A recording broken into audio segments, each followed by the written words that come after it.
I need you to help me get it right.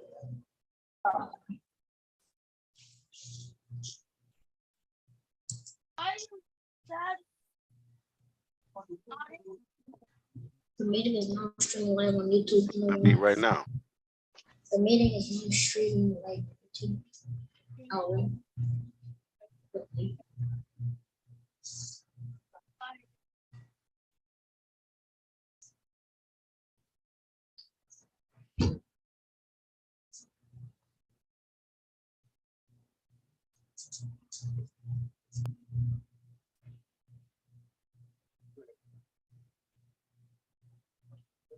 Talk about this brother Asar and how this brother Hands is rated E for everyone. Everyone's about to catch it. Oh, you don't believe me? Ask Young Buck right here that's catching the 1-2 and the dry biscuit special, baby, and no gravy was offered. And if he's doing this to the ground, you know those punches hurt. I would have been like, I should have used some sick days. Also, Asar isn't just nice with his hands, he's nice at avoiding hands too. Look at his brother dodging and weaving, looking like Ali in his prime. Well, if the young brother can float like a butterfly, we know he can sting like a bee. This brother Asar hits this brother so hard, he goes into another comic book. And then he does some next level stuff, he hits the ground, and then he starts hitting the rocks at super speed like he's freaking E Honda from Street Fighter. You know how nasty your hand-eye coordination has to be to do this? And talking about coordination, Ninja Warrior who? What's this brother's vertical and why is it the Knicks on the phone getting him? Hey, yo, dang, my brother. And this brother just be remaining mad cool in some of the most chaotic and problematic moments, like no fear. The brother's a natural born leader and tactician. And just in case you might have missed it, the brother's rocking a Baldy, and you know the Ball brothers out here be OP. I mean, look at the gleam. Was the gleam the plan? Well, to find out this plan, make sure you go to blacksands.com, scroll down a little, and click one of the collections. Because real talk, when you start, it's hard to stop, baby. Peace out, fams. Or Sands. You get it? Because Black Sands. All right, peace, family, peace, peace. How y'all doing, man? Welcome, welcome to another Sankofa 180 degrees production. How y'all doing? How y'all doing this day? All good over here. Yeah, good, man. Look, man. So we're here again at another one of our children's book read, family. Here we go. I'm telling you, fam. Like it's really important, man. I got another headbanger for you. Y'all gotta really get a hold of this, man. Like these people are literally changing history, man. And I'm gonna show you some right after this. All right, for this and what I'm gonna show you is for the it's for everybody, but it's for the parents to really pay attention to as well, right? Hey, so anyway, to our panel, man. Peace, Unc. How you doing, man? And I'm in there, man. I'm in there. I'm with you guys, man. Can't miss this, dude. This is mandatory. We don't mess around with the extraction of our history that's going on in the nation, man. More specifically down in Florida. They're taking the Black history out of the schools, man. So they don't want the kids to know that they got freedom. They got opportunity for freedom. To try to keep us enslaved. So. I'm glad that we got this book read and we got some free books. We got a raffle at the end.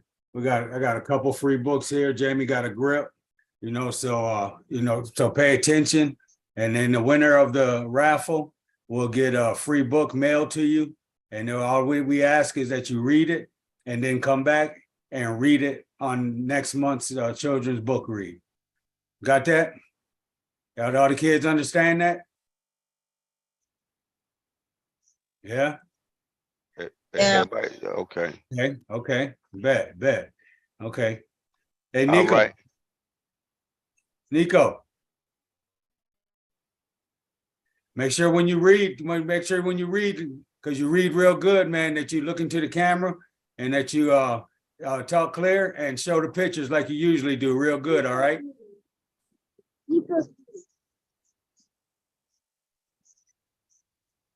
That's right. Hey, so listen, man, we got some new guys here, man. We got my grandson, man, Nino.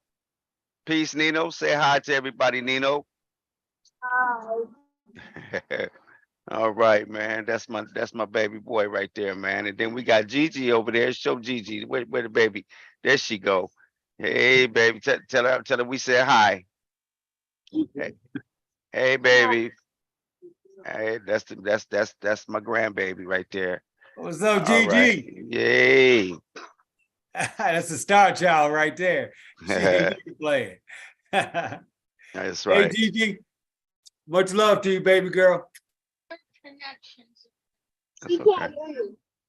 She can't hear me? Yeah, he got his headphones on. Okay. Yeah, Okay. yeah.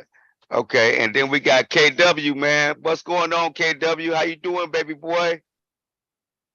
I'm doing good. Good, man. Hey, man, we glad to have you, man. Hey, it's an honor to have you here, man. Thanks for coming, man. Really.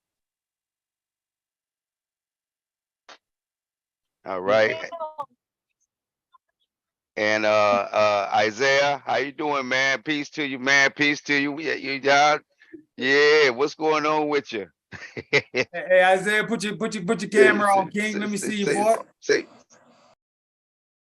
There you go. What's going on, Isaiah? Tell me something good, man. I'm doing good. Yeah? Yeah. All right. All right. Right. All right. All right. So What's up, Bo? come on. Oh yeah, there she go. Food. Food? Uh-huh. What you munching on? You eating good or you eating crap? Sound like crap to me. Doritos. What you eating? Doritos. Doritos. All right then. Put a carrot and a cucumber on that. When I'm looking, is this the one that I'm using? Because I see Justice and Nina's here. Nico trying to get his production right. See what?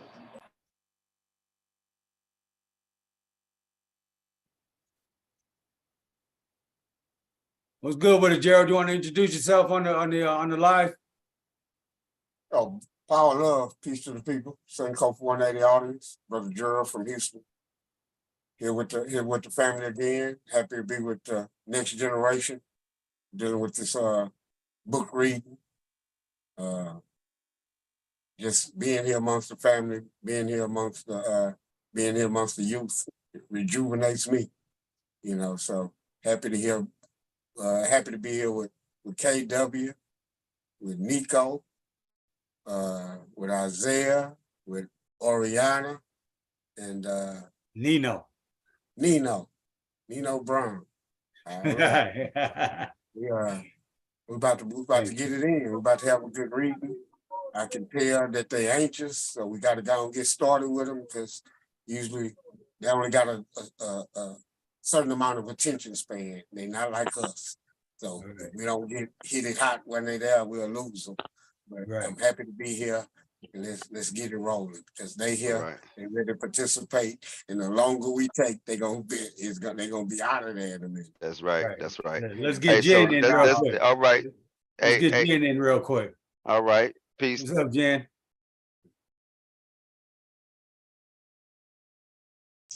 I was muted, but I was just sitting here talking to my grandson about what's going on right now. And he was talking about how they really don't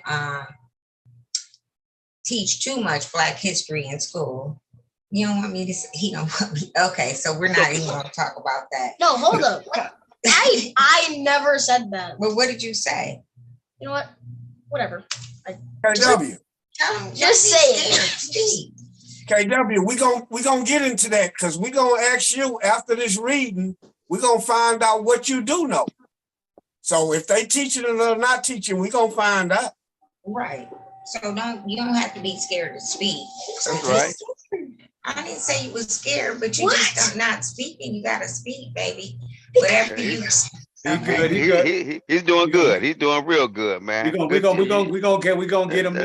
That's right. He's doing really good, man. Hey, good, actually good job, man. So But that's we're good. gonna, That's a good job too, Jennifer. You know, yeah, yes, ma'am. good Yeah. job, Jen.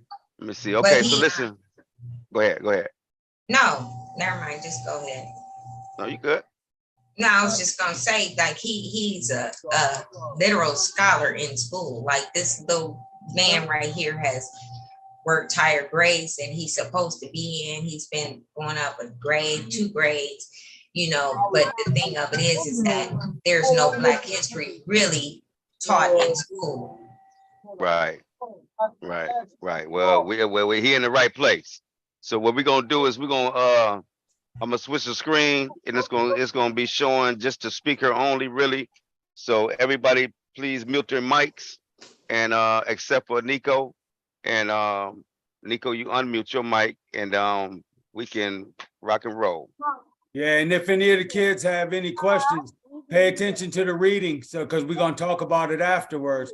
And if you have questions or statements that you want to make, you can either write them down or you got that good memory, so you can just remember it and present it. Okay, but don't be nervous to speak up. This is what it's all about. This is you guys' show, man. All right. Everybody, give me a thumbs up if you feel me. Oh, All you right. got your thumb up, Isaiah. You got your thumb up. Yeah, they got the. Okay, All right, y'all ready? Nico. All right, so- Nico, you feel me? Nino, you feel me? Throw the thumb up if you feel me.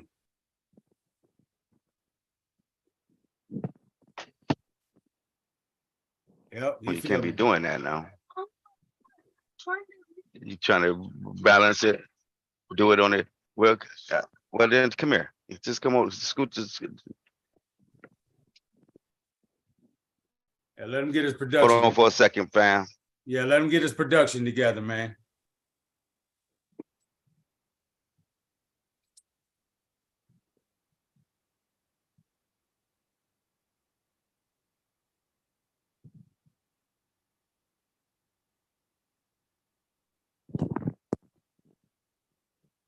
Take your time and get it right, Nico.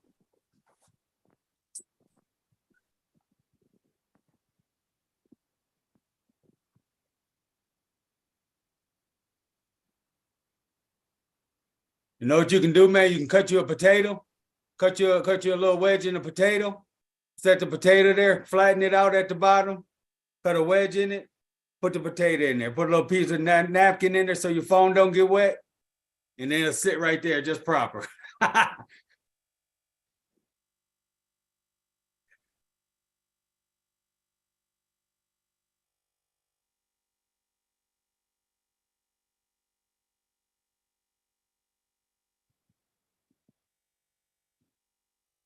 All right, everybody, please mute their mics.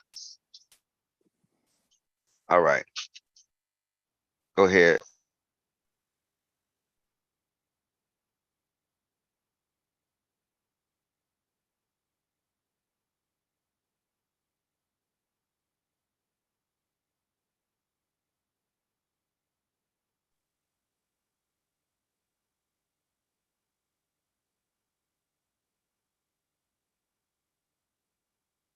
I don't think his mic is on, Jamie.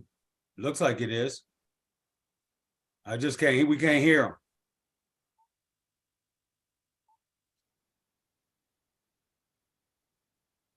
Hold on, Nico.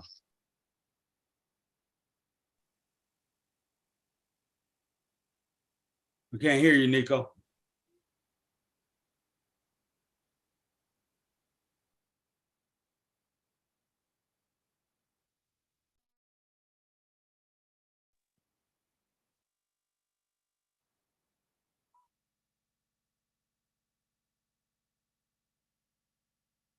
Can y'all hear him? Nope. Say something, Nico. Hi. Yep, I can hear you.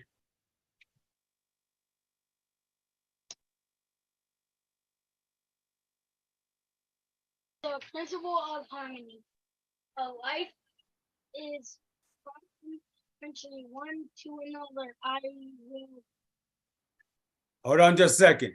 Hey, Jamie, why don't you trade with him because you can't hear him that clear. Here, you sit right here.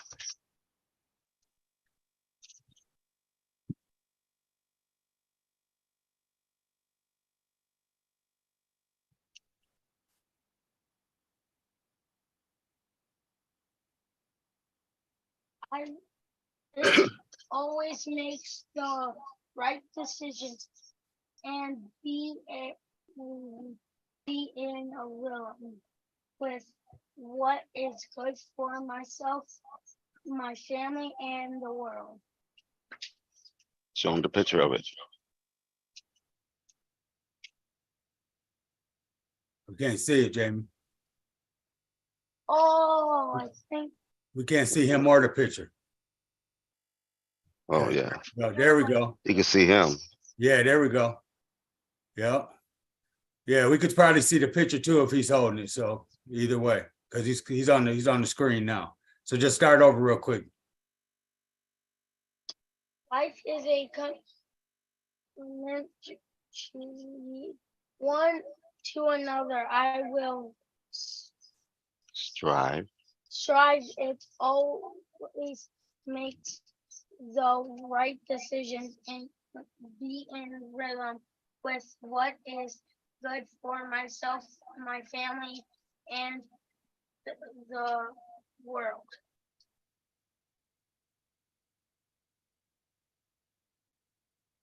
Sweet. You might have to drop it into the other camera, Jamie. There we go. There we go.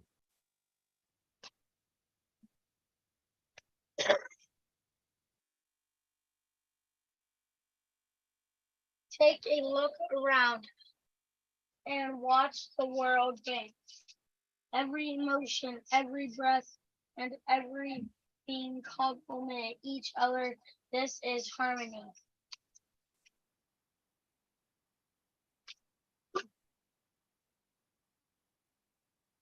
Sweet.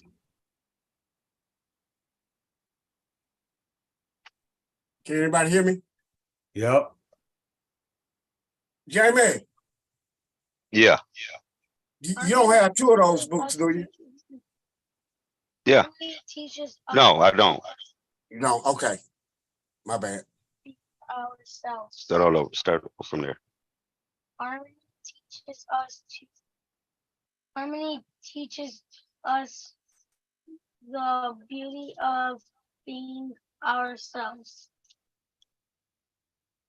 It shows us that we are Unique.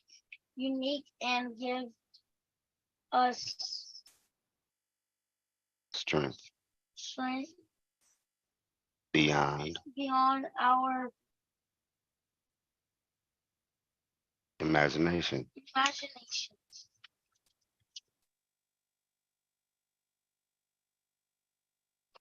Oops.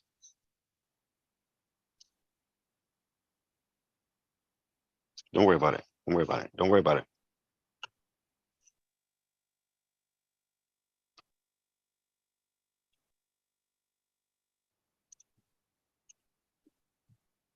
Oh, strength. Strength. Ugh.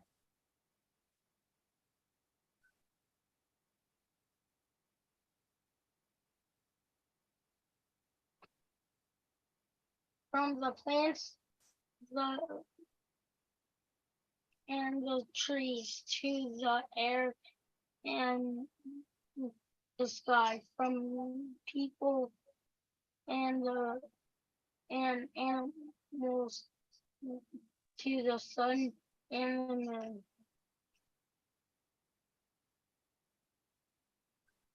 All right.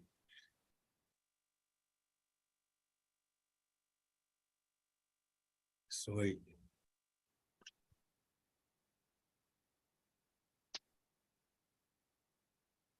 Everything has a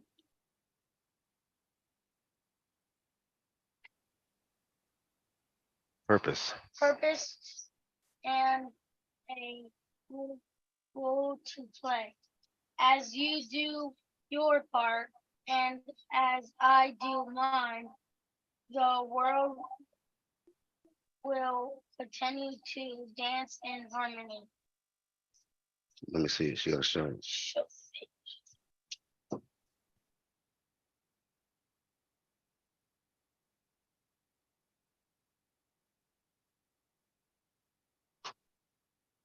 yeah.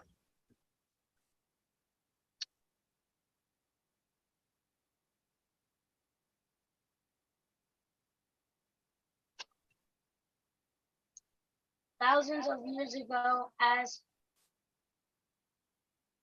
the Legend.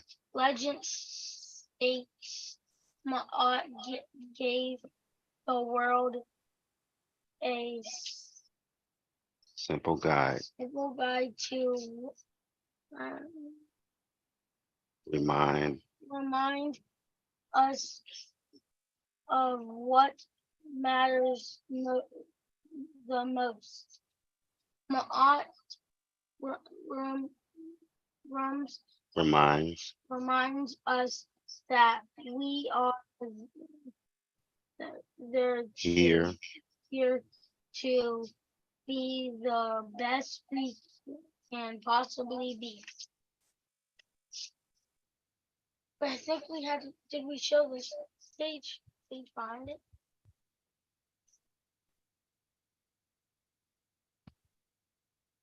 Sweet. That's Lady My Eye.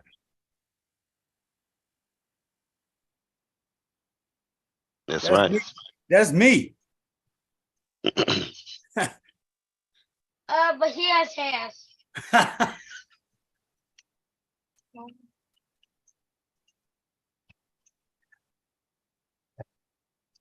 And we come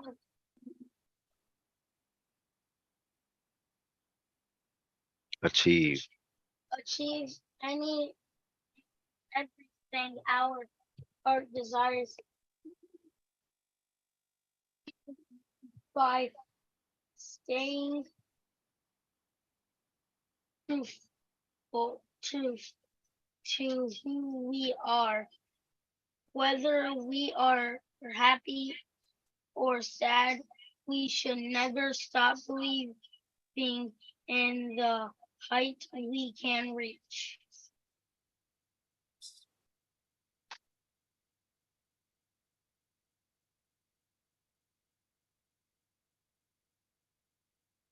Yeah.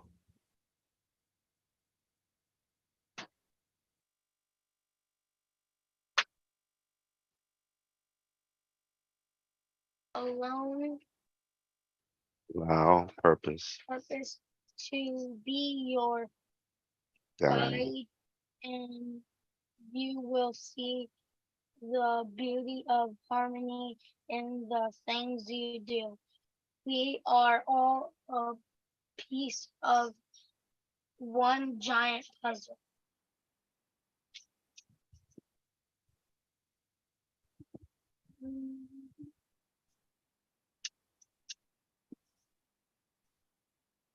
There I go again.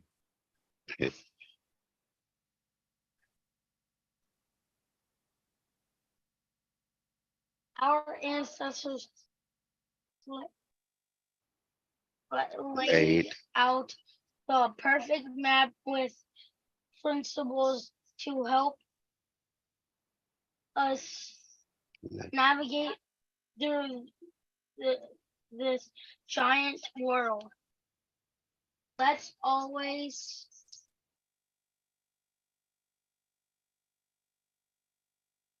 Serve. serve our purpose to make the world a better place and show others the the true beauty of harmony. Ignas.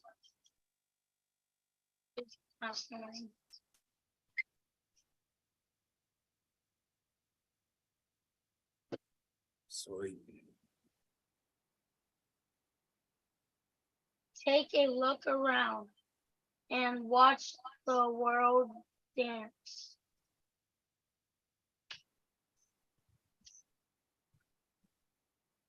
Sweet.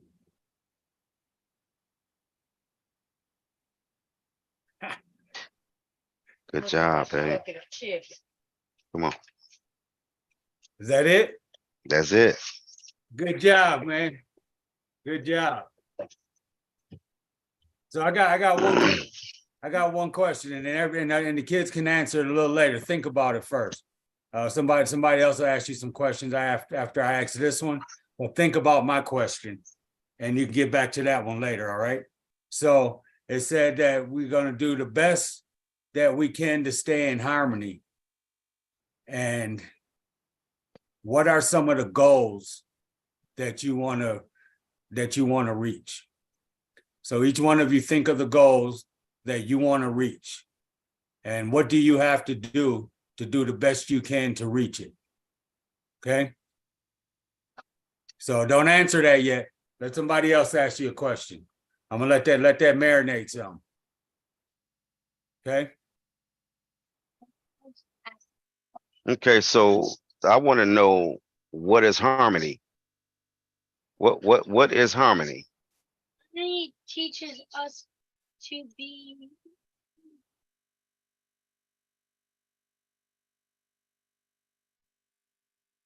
What does it do? What is harmony?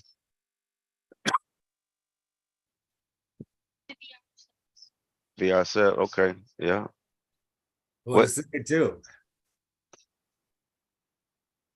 what What is harmony, K-Dub?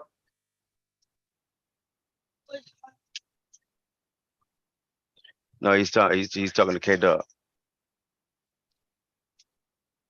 Am I unmuted? Yep, we Yep. can hear you. Okay. What was the question again? What is harmony? Harmony. Thank you. Take your time.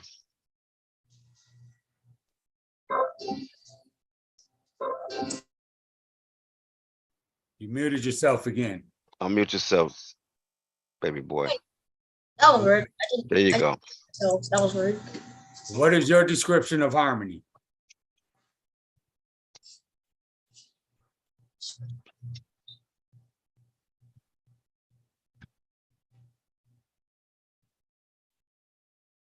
Yeah, go ahead. Go with it. Go, mama.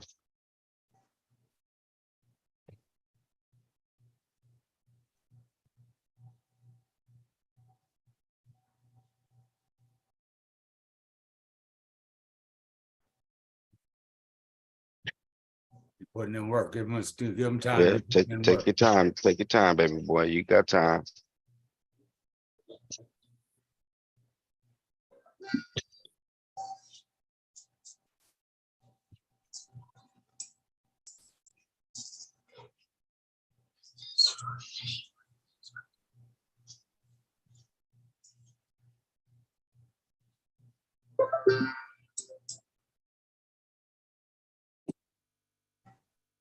He's searching. He's Hey, searching. yeah. You searching for your description of harmony, K-Dub? No. Okay. So let me help you out. Okay. Then what I want you Huh? to do, Jamie. Yeah. I know this might be a crazy ass request. Huh. I need you to reread that book for them. Reread it. Reread it. Okay. I know I will. Okay. Even, The what's principle. name did good, but some stuff when he was reading, I really couldn't understand what he was saying at times. Okay. Okay. And then when you reading it from your level, we finna teach them after each page. KW, you finna get questioned. Okay. Whoever else on there. Yeah. So okay. The principle of harmony. Life is complementary, one to another. This is the principle. Okay. This is just the principle of harmony. Harmony. All right. Life is complementary, right? One to another. I will strive to always make the right decisions and be in rhythm with what is good for myself, my family, and the world, right? Then it says, take a look around and watch the world dance. Every motion, every breath, every being complements each other. This is harmony. Harmony teaches us the beauty of being ourselves. It shows us that we are unique and gives us, now pay attention to this. It shows us that we are unique and gives us strength beyond our imagination. Mm. right? From the plants and the trees to the air and the sky, from the people and the animals to the sun and the moon. Everything has a purpose and a role to play. As you do your part and I do mine, the world will continue to dance in harmony. Thousands of years ago, as the legend states, Ma'at gave the world a simple guide to remind us of what matters the most. What reminds us, Ma'at reminds us that we are here to be the best we can possibly be. And we can achieve any and everything our heart desires by staying true to who we are. Whether we are happy or sad, we should never stop believing in the heights we can reach. Allow purpose to be your guide, and you will see the beauty of harmony in the things you do. We are all pieces of one giant puzzle. Our ancestors laid out the perfect map with principles to help us navigate this giant world. Let's always serve our purpose to make the world a better place, to show others the true beauty of harmony. Take a look around and watch the world dance, and that's the end. Beautiful, beautiful, beautiful. Right. So all in all, what we can get out of that is when they go into No matter if you're sad or mad. when it goes into, when it goes into every motion, every breath, every being complements each other. That's harmony. Harmony teaches us the beauty and the beauty of being ourselves. It shows us that we are unique and gives us strength beyond our imagination, right? From the trees and the plants and to the air and the sky. So what are they describing all throughout? Is that a question for me? Yep, the question is to you. What are they describing like all throughout? Yep, I mean, like when they're describing like from the trees, the plants, the air, the sky, the animals, the sun, the moon, what are they describing? I have more than one answer. Okay. My first answer is like, okay, I'm just gonna say one answer. Like they're describing like harmony and like how like beautiful like the earth is and stuff. Okay. Good. Okay. Hey, Prince, peace to you, King. Peace, brother. How y'all doing? All right, man. Okay. To me, they was describing nature. That's what they was describing to me too, nature. And then you was right there. You right there on it too, K-Dub, because that's what you just said pretty much. How beautiful the world is. How beautiful the world is around us. That's nature, you know what I mean? Yes, sir. So you know what I mean?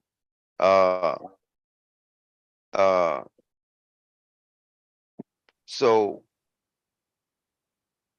it said thousands of years ago, as legend states, Ma'at. Have you ever heard of Ma'at, K-Dub? Yeah, K-Dub. No? No? Okay. We're gonna show you about that too. Anybody else, man? Anybody else want to say something? Do you know right from wrong, KW? Yeah. How do you know what's right and what's wrong? I usually like explain it when when there's like a middle of a fight, but a fight going on. I don't really know like how to explain it, but I know what it is. Do you get in trouble a lot? No. So you do what's right? Yeah. Somebody had to tell you what was right, or you just knew? Do your grandmother or your mom them tell you, don't do this, don't do that, and you follow the rules? Or do you just figure it out yourself? I just figured out myself. So it's something that in you that tells you what's right and wrong. Is that right? I couldn't hear you, like your mic was cutting out. So it's something that's within you. If you figure it out, it's something within you that tells you what's right and wrong. Yeah. Yeah. Where do you think that come from? Who gave you that? My mom and my grandma. Who gave them that? They are parents. So ultimately, who gave every human that understanding what's right and wrong? Their parents. Okay. Or Before humans was here, who created humans? God. Okay. So would you say that God gave humans to understand what's right and wrong?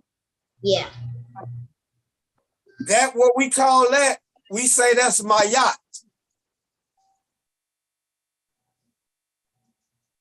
Aha. So when he's saying, read that again, Jamie, about the ancestor saying something.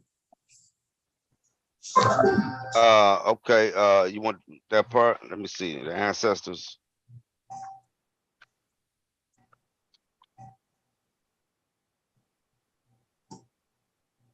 I don't think he said ancestors, but they did. Okay, so he's talking about 1,000 a year. He's talking about okay, Okay. thousands of years ago. As the legend states, Ma'at gave the world a simple guide to remind us of what matters the most. Ma'at reminds us that we are here to be the best we can possibly be. When you say you don't want to get in trouble and you're doing the right thing, you're doing the best you can possibly be.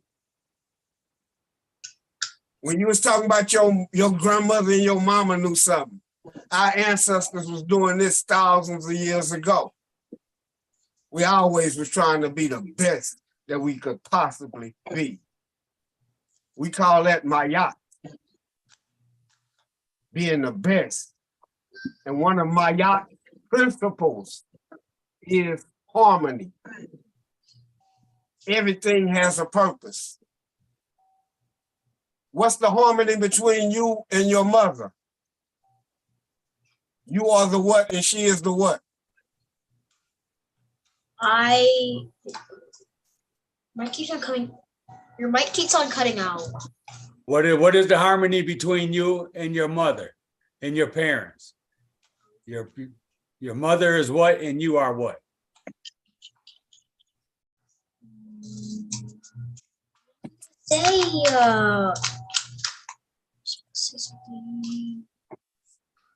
Is she your parent or you her parent? What's the harmony? She's my parent and I am her son.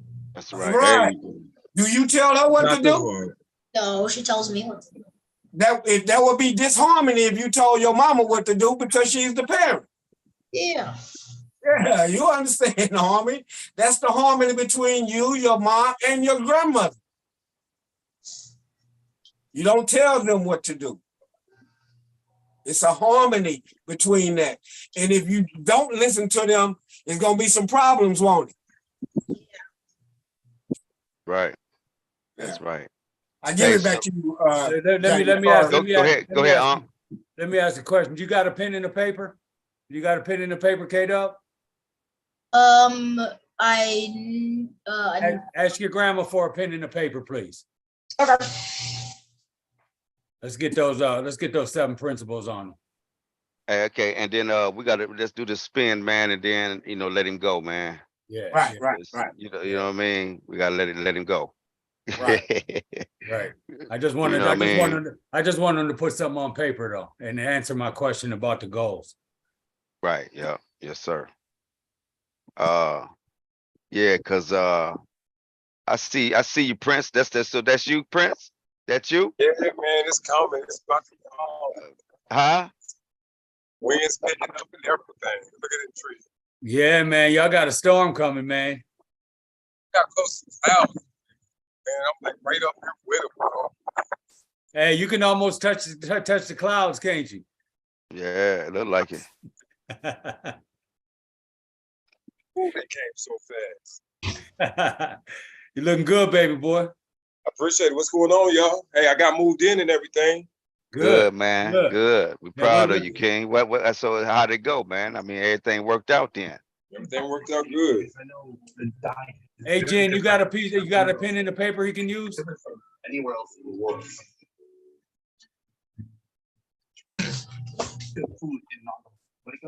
It ain't a lot, but it's me. You know what I'm saying? Hey, man, that's all so what is that's your whole career? That's all you? Yeah. It's the whole crib. Okay, let's get back at that in a minute so we can let him go. Yeah, And yeah, so, we gotta. So let's write down Jamie gonna tell you the 7 principles of my eye. Now you gonna now you gonna put it on me. You see how you do that? Y'all see how Yeah, you he do did that, that huh? quick too, You didn't boy, he? you see, he just split it. Okay, now Jamie I'm just sharing the I I'm got just you. sharing I the got you. interaction. I got you, sharing- King. Okay. So the first one we're gonna do is what we just read, which is gonna be harmony. We read harmony, so we're gonna just write down harmony because this is the first print. This is one of the principles. All right. Now I don't have them in no particular order. Okay. The second one is reciprocity. Okay, you want to do reciprocity? Okay, you're gonna do reciprocity. Yeah, I'm just gonna interact with you since you pulled me up. No, that ain't reciprocity. Hold on. God damn it. Where we at? Where we got? Tell me which ones you got, K-Dub. Harmony, and there was one more, but I didn't That's hear. reciprocity. Aura, Yeah, I was gonna help him too. Go ahead. REC, REC. IPR, Slow down, slow. PROCITY. TROCITY. Nope, Yeah. nope. REC, Okay. IPROCITY. You can look up on the screen and Gerald got them listed for you. There they go right there. See, all 3 of us interacted. Right? We all got in. Yeah. So write those down. Write those down. Or you can get all these. You can get these right here. This is them too. This is all of them right here. And I even got a bonus one. And guess what that would say? Yeah, here go a bonus one right here for you. Yeah, you ain't never see it. See? Yeah, amen. Uh-huh. So Yeah, watch out people there. explain that to him, Jamie. Amen. Oh, okay. Yeah. So just you ever heard of people be praying at the end and then they say amen? Yeah. Yeah. So that's a really, really old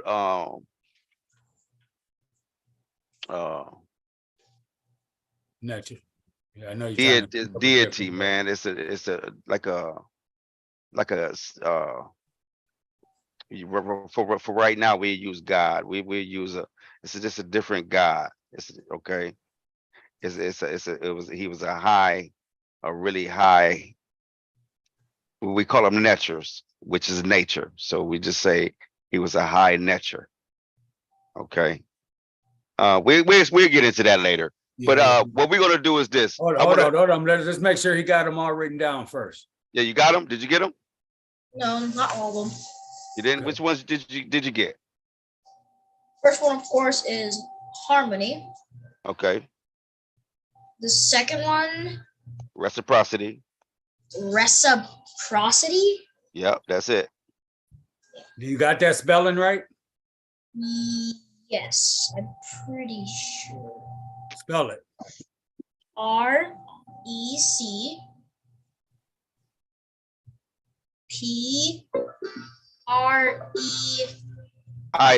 IP.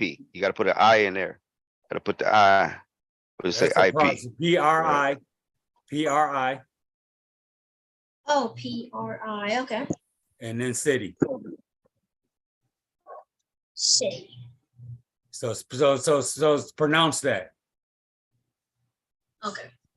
Pronounce it.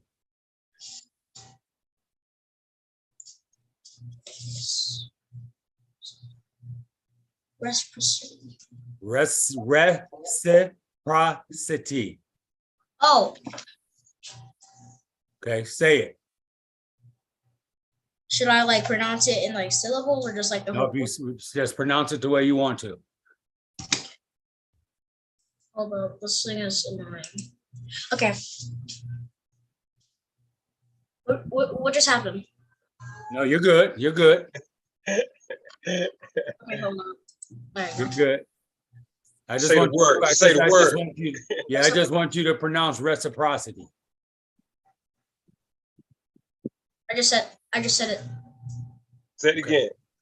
Reciprocity. All right. Perfect. Perfect. All right, and then what else? What else you got? That's all I got because All right, write down this other one. It's called justice. okay. Justice. Yeah, Okay, got it. you got that one. Yeah. Okay, and then another one is order. Okay. Got it. And then another one is propriety, and I'll spell it for you. PROPRIETY. Okay. Okay.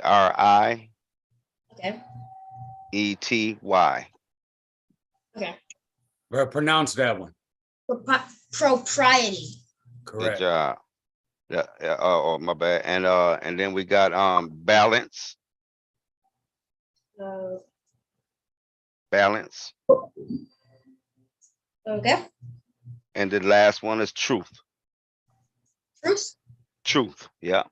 To tell the truth. Okay. Okay, and then I just want them to answer this question.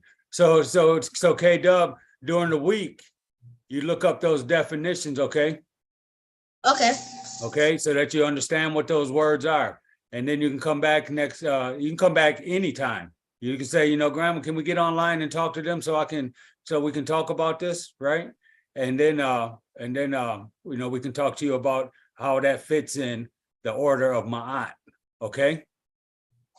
Okay. Okay, does that sound interesting to you? Yeah. It's pretty cool, man. It's really cool. So my question was, what are your goals? And give me 2 of your goals, or if you got 3, right? 2 of your goals, and what is the best that you can do to reach those goals? I don't really have any goals yet. I'm still Well, making. No goals. What's your goal for today? I don't have any goals for today. I don't know. Okay. So write this down then. What are 2 of my goals?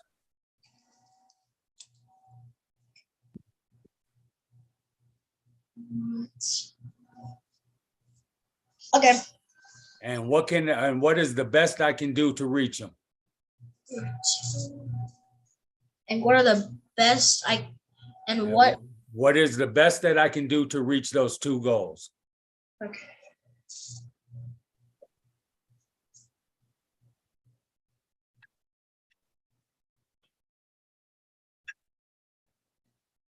I'm almost done. Okay. When you get done, read it back to me. Okay.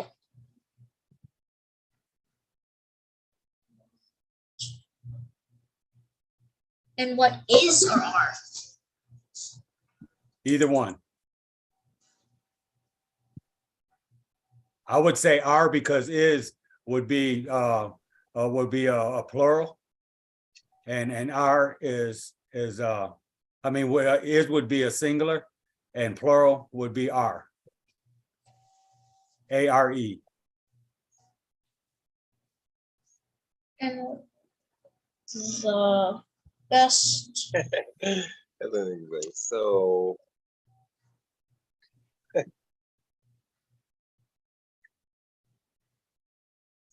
Well, can I for like the second part? What was I gonna say? Yeah. Okay, I'm almost done. Just 2 more like words. Okay.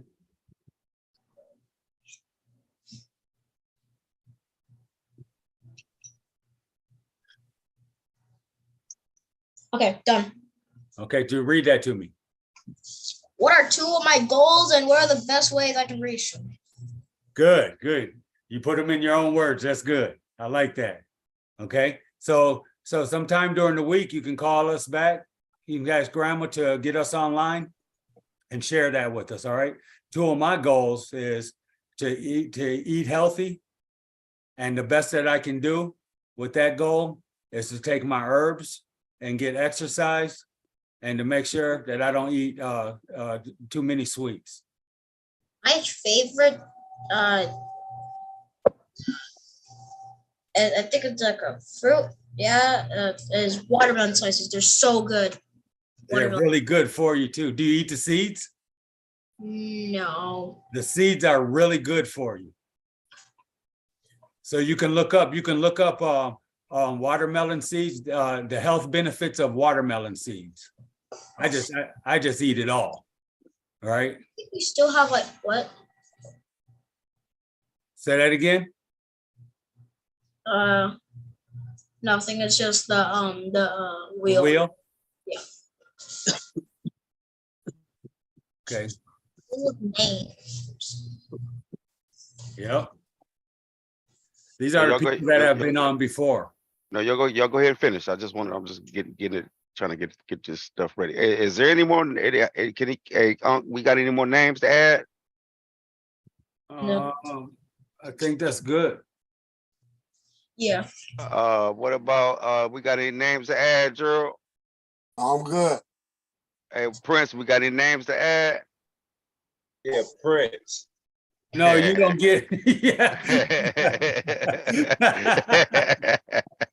Hey, K-Dub, can you think of anybody else name that we can add? Say No. Prince K-Dub. Say Prince K-Dub. No. Okay. I think it's fine. Okay, all right. We're gonna put Prince up on there next month. Yeah, We're gonna put Prince Senior up there next month. I thought we was friends, K-Dub, but we was friends. Yeah. All right, man. So look, we family, here we go. We're gonna do this.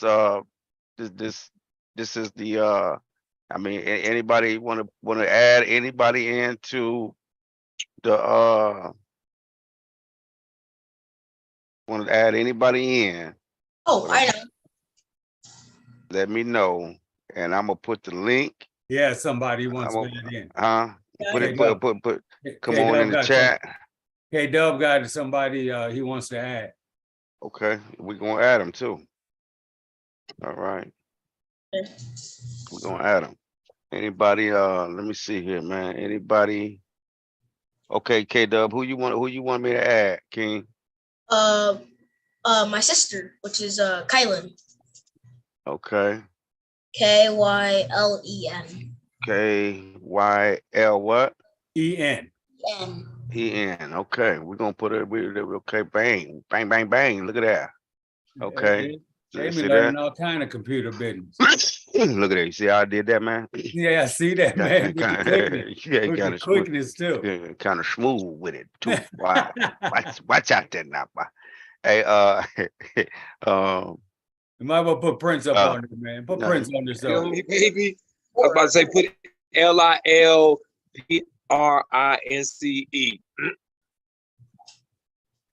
Now, who I just take out? Did anybody leave? Did they? Everybody stood up there? Yep. Hey, Prince got a name for you too. Yeah, Lil. Hold on, man. All right. Hold on, where we at? Let's get on back. Where? Who? Lil.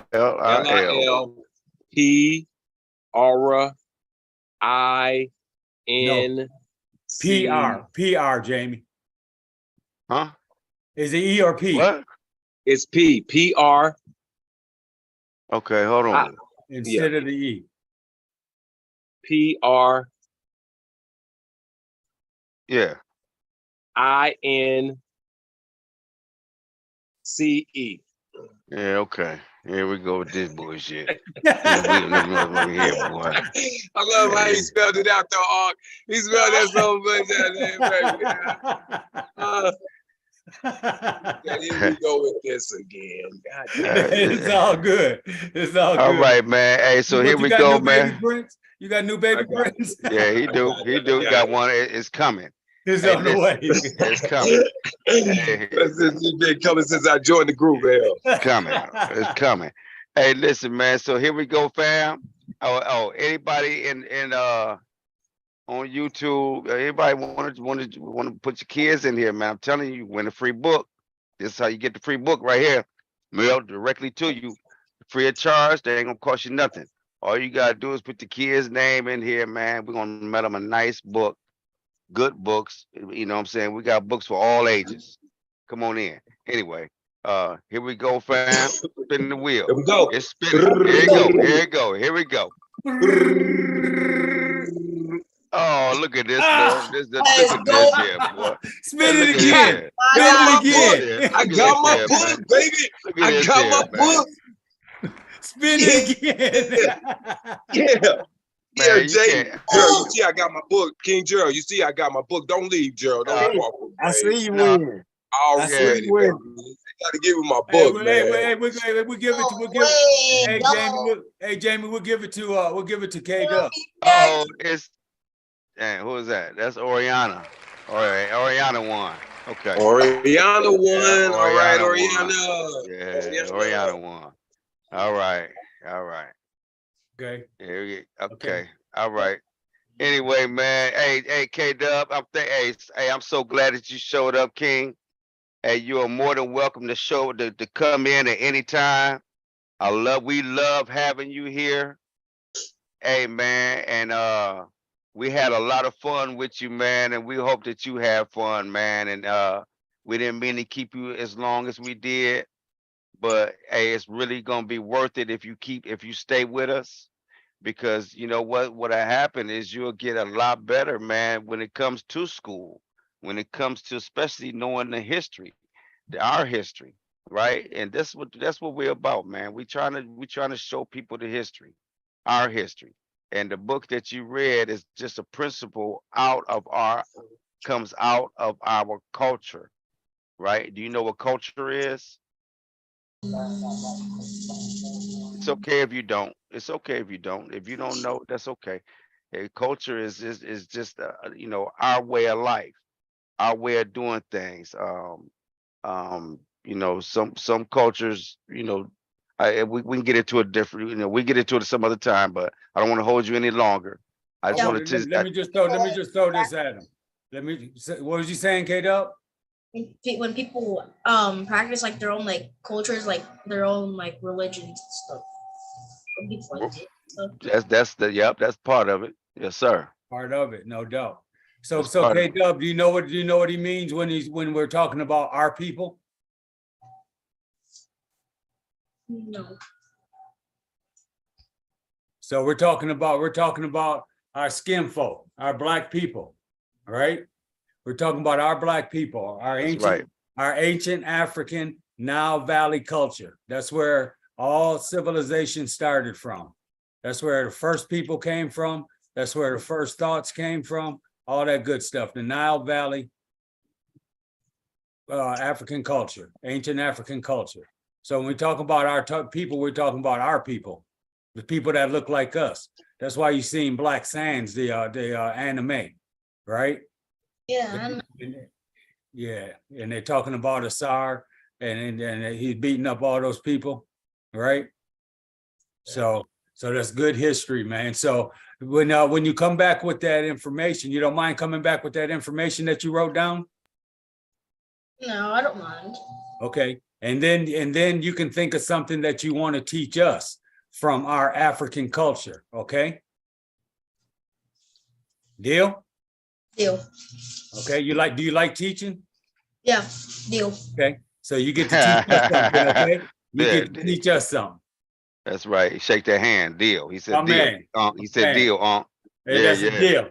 That's a deal. Here we go. He said, yeah, there you go. Let's There shake you one go. more There you time. go. Yeah, there you go. Boom, boom, All right. boom. Yeah. There you go. Okay. That's my man right there. That's right. That's right. So Hey, anytime during the week, or if you want to wait till the next children's book read, that's fine too. and I'm gonna ask your grandma to get you a book, okay? Whenever, yeah, whenever you want, man. Uncle, you know, I'm telling you right. Okay. Contact us whenever you know, your mom can contact us, or your granny can contact us anytime you want. Okay. That's a deal. That's a deal. You're free to go, my man, if you want to. Hey, I got this one last thing to show you, man. I think you already seen it, but here it go. Hey yo, it's time to talk about Moon 2 Warriors, baby. This series is straight up fire. First off, you know when the Orishas is present and they're channeling their powers through human champions, dry biscuits will be served. And trust me, these brothers and sisters have no problem serving up the biscuits out here. But hold up. You think this series is just about hands out here? You think they're just throwing hands and that's it? Nah, fam. This series got some weight to it. This is displayed in beautiful pacing, a perfect blend of seriousness and comic relief, and visuals that will make you go, hey, yo! And if you thought that was enough, wrong. This series does a fantastic job on teaching you about the various African cultures. Like, there's times where they're straight up speaking the Zulu language. Now, I'm not gonna lie, there's a couple times I was side-eyeing the words, but they don't leave you hanging. They tell you exactly what they're saying and what's going on, which gives such an authentic feel when you read it. So if you're ready to read some solid character development, get hooked on game-changing details on different fighting styles and techniques, while being educated of the African culture, and seeing some of the flyest outfits that you'll ever see, all you have to do is go on blacksands.com, scroll down a little bit, see Moon 2 Warriors, click that bad boy, and buy it. Once you do that, prepare yourself for one of the most epic journeys to the world of Moon 2. Hold up. Why is his outfit so clean though? All right, I'm out. Hey, KW, will you get grandma for a minute? Sure. I'll be back. And they ain't gonna never let you go, KW. You sucked into the Sankofa 180, baby. Yeah. Already. Hey, but you know what though, man? Hey, you sucked in too. Now. I just leave. I just leave. That's okay. Hey, but you'll be back. You'll be back again. You'll be back again. Yep. Soon as we get to talking again, you'll be back. Oh man. Look, KW. Am I gonna play my game? This is great because my Oculus is charging right now, so. Yeah, Okay, see there, sweet. look, yeah. See, that's that. He gonna have a great mind, No doubt. Hey, my man, and you get to come back and teach us something about our African culture, okay? He gonna have a straight up great mind. I'm telling you, man. Just check him out. You know what I mean? Check him out. Hey, look, he gonna be a teacher. He gonna be teaching in a minute. Watch. He gonna be teaching the teacher. His teacher come with some of that garbage, talking about, well, slavery wasn't all bad. Well, look here, man. They ain't what that according to who? Right. What was good? Like, no, I'm just saying, because it was good for them. Yeah. I'm saying. So you got to ask them according to who, because that could be a trick. That could be a statement that could, like, it could be circular, right? It could go either way, right? Right. Yeah. So this is what we own, man. We just been letting you know that they taking a history away from way out of the schools. And so what we doing is we're gonna give you the history. And the history we're gonna give you is gonna be real history. It ain't gonna be that watered down. Let's make it make it cool. This is some of it is cool, and some of our history is cool, and some of our history is ugly, right? And we got to get through it all. But we got to see, man, who played a part in this, right? Who all played a part in it. And so this is what we into, man. We trying to find out. We finding us in history. When we go into history, all we're finding is Black people, us, people that look like us. And the farther and the deeper they dig, and the more they dig, the blacker it's getting. Yeah. Yeah. Yeah. So K Dub, we got Black History 12 months a year, not just February. We do Black History 12 months out of the whole year, baby. Okay. Hey Jen. Yeah. So K Dub wrote down a few things, and he's interested in getting back with us when he gets ready. You know, at least before or by the next children's book week. It can be any time. You can just connect with us, right? And he's gonna, and then his side project is to find something in the Nile Valley culture that he can teach us. Okay. Okay. That's right. That's right. Hey, K Dub. So So listen, man. let me just say this too. So you can go on YouTube and you can go to Mr. Imhotep. Okay. So K Dub, you can go on YouTube to Mr. Imhotep. Or you can go on YouTube and look up the Nile Valley, the culture, right? African culture. And there's a whole bunch you can find your way through the computer. So that's just a couple of tabs that you can look at. All right. Okay. Okay. Peace, King. Thank you for joining us, man. And you're welcome anytime, man. You can come to the adult sessions and learn and teach, or you can and we welcome you. We want you to come, right? And then you can always show up at the children's book read. Okay, we do a Friday session at 7. That'll be at 4:00 our time, right? In Phoenix, it'll be 4:00 our time, right? On Friday, and then we do another one on Sunday at the same time. Okay, no, at 11 o'clock. At 11 o'clock on Sundays, okay? Okay, so you're welcome anytime, all right? All right. Hey, Jen, get them into them adult ones. You need to move on up. All right. What? Okay. Hey, Yeah. okay. Hey, listen, man. So, hey, family, I just want to show y'all this video. Hey, K Dub, you can stay, man. If you're welcome to stay, man. You're welcome to stay. I'm just getting ready to show what they're doing here in Florida, and this is what they're gonna be doing all over the United States. It's just, this is just one of them. I think Arkansas got it going on there too, right? This is going to talk about how they're taking the Black history out of the schools. They're doing it already in Florida. I don't think it has reached the magnitude that they're doing it in Florida and in Phoenix yet. Okay, but it's coming. Okay. So you can go play or you can stay. I'd recommend that you stay, but you can do what you like. But this is what they're doing. And this dude right here, this black dude right here in this cartoon is depicted as Frederick Douglass. So just dig this though. Do you know who Frederick Douglass is? No, not yet. Okay, write that down, and you need to learn who that is, King. Okay, you gotta learn who that is. Write down Frederick Douglass.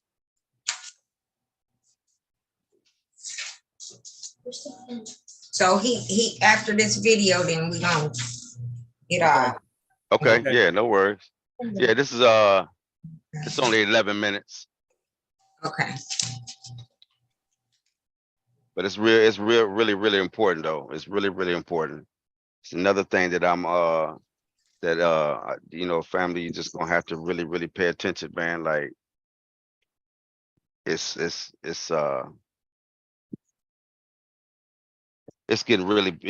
really getting sad, man, that this is what these people are doing, man, to our history, man. They literally rewriting history, man. They're literally lying on our dead ancestors, King, on how they view slavery and the treatment of Black people. So just check this out. Did you get the name down, King? Yeah. Okay. All right. I'm gonna play this video, family. Y'all just check this out. Pay attention, family, because this is real reality right here. Okay. All right. I'm not gonna play the commentary, but I'm gonna play what they're doing. This is in Florida's curriculum today. All right. Hold on. What we doing?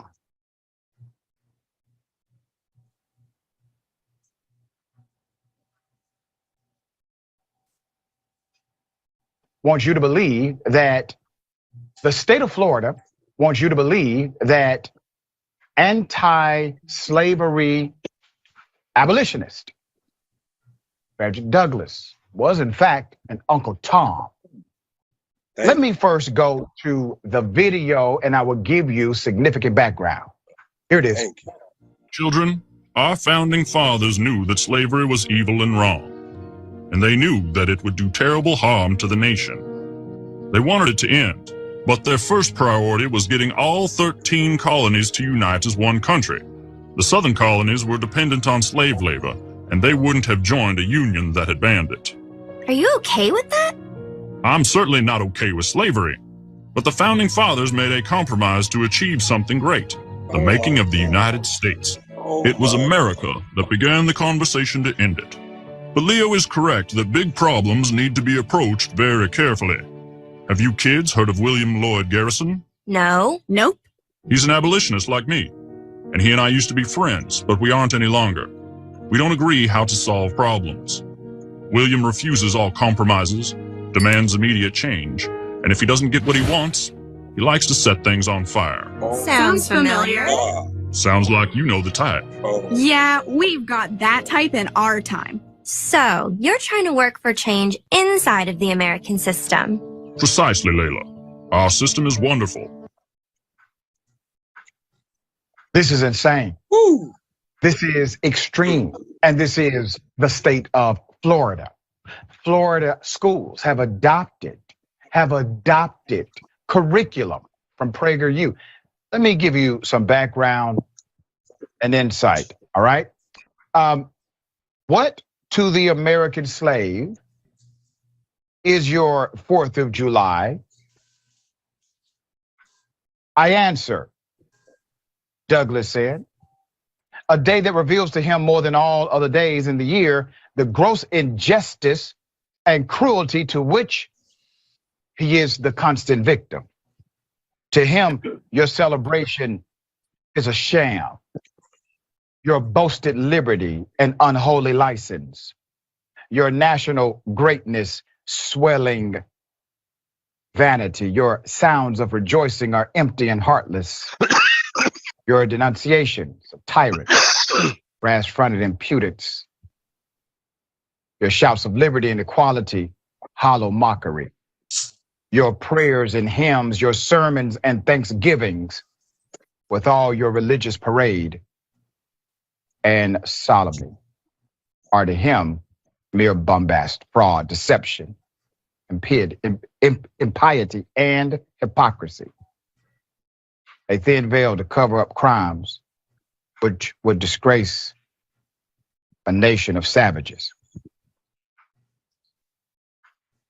A nation of savages is what Frederick Douglass called the system he was fighting against.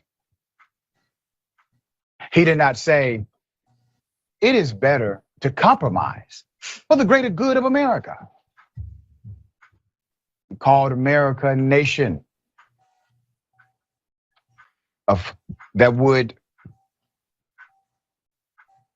which would disgrace a nation of savages. So Florida approved it. Florida's Department of Education just approved a new supplemental conservative curriculum and its instructional materials that could start being utilized in classrooms in the near future as the statewide education shake-up continues. That curriculum was created by the Prager University Foundation. Don't let the name university fool you. An unaccredited organization that creates short educational videos on topics like history, civics, philosophy, economics, and a number of social issues. The foundation was founded in 2009 by Alan Estrin and conservative radio talk show host Dennis Prager. On its website, the foundation is touted as a, quote, free alternative to the dominant left-wing ideology and culture, media, and education that teaches American values. Now let's keep There are pictures up. Some people are actually online saying they're shocked that this organization would blatantly lie about history, that they would literally put words in the mouth of men like Frederick Douglass, who transformed this nation for the better. You shouldn't be shocked. These are the same men who told you Jesus was white. These are the same men who lied on God. You don't think they will lie on Frederick Douglass? There's more. Although the organization rails against indoctrination or indoctrinating students on ideas connected to critical race theory, gender fluidity, systemic racism, Prager himself admitted that PragerU content is indoctrination. At the 2023 Moms for Liberty National Summit in Philadelphia, he said it. He admitted it.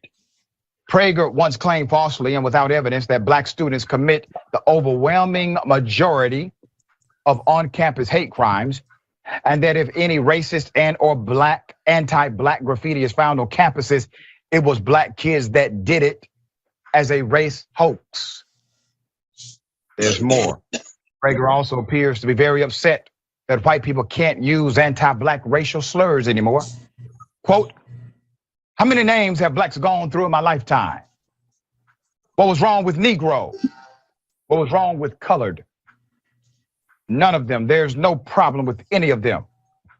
Prager once white explained on his talk show, according to New York Daily News. He also told a caller on his show that the left has made it impossible to say the N-word any longer, and that it's idiotic that you cannot say the N-word. This was his justification for using the K-word in reference to Jewish people, by the way.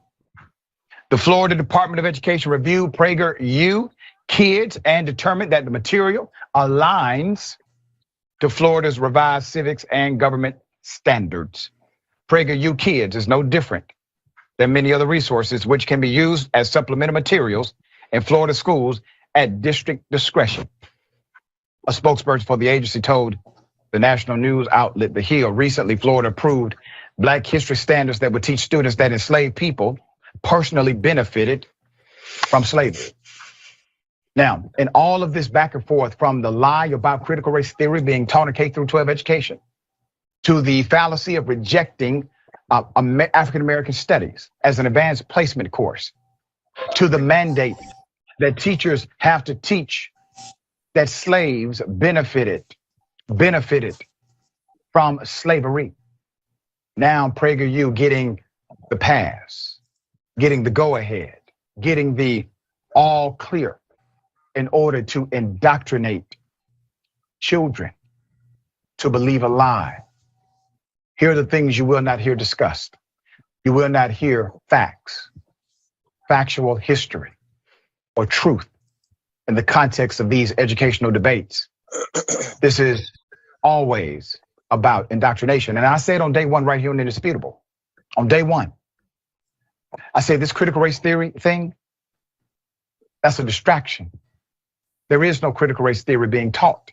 As a matter of fact, the statute doesn't even say they're banning critical race theory. It was a catch-all. It was a marketing scheme.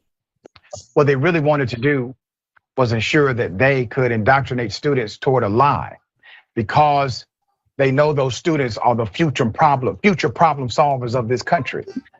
And if you could convince the future problem solvers of the nation that there is no problem to solve, they do not receive the adverse judgment that they deserve.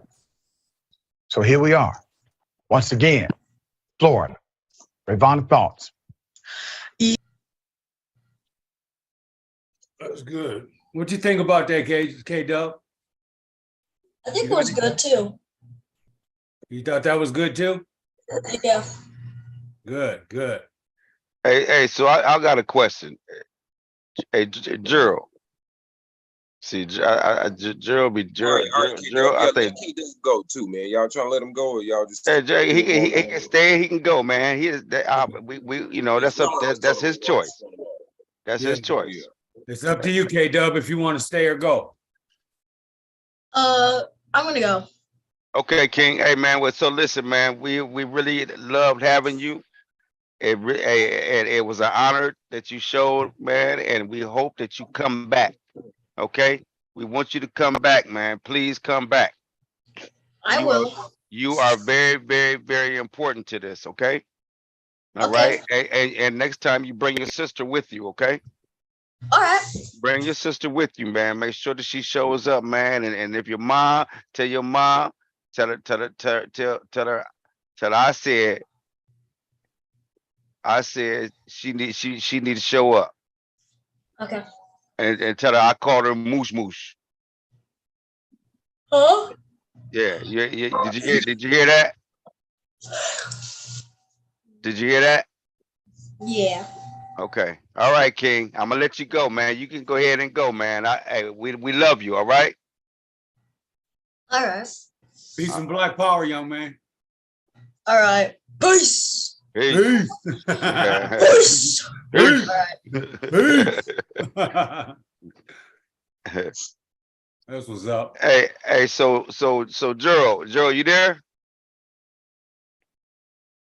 Gerald might be doing something. So what you think about that? No, Prince, what you think about that? What I just showed? Well, one, I think you on top of that, like left wing on top of it. You know what I'm saying? That is definitely something that is a big thing that you are on top of right now. I see, because you bring it up a lot, talking about that school stuff. But I just think that only way that shit gonna stop is if the blacks, parents and black groups, organizations step up and march on that shit. If they don't march on it and there ain't nothing like that in the streets and you don't see that on the news and ain't no blacks stepping up to the plate, bro, then it's just gonna happen.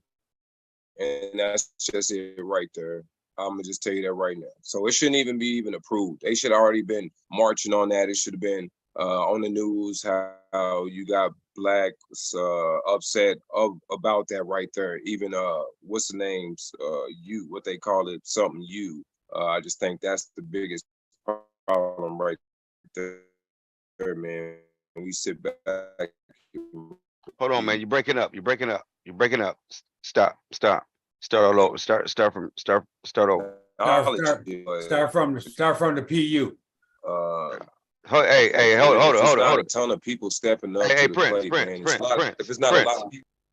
Prince, can you hear me? Hey, hold on. Stop. Go back. You broke up, so you got to go back. Go back to where you was talking about the university. Yeah. Can you hear me now? Can y'all hear me? Yeah. Yeah. Go ahead. All right. So the PU. Hold it. Stop. Like I said, if people not stop. You broke up again. The P who? The university. You talking about the dude from the university? Okay. Yeah. Can you hear me now? Am I still breaking up? No, you're good. All right. So the people from the university, what I'm saying is that they need to be marched on, man. If these people, the superintendents, the schools, all of that needs to be marched on. They need to be standing in front of the school superintendent's house if possible, man.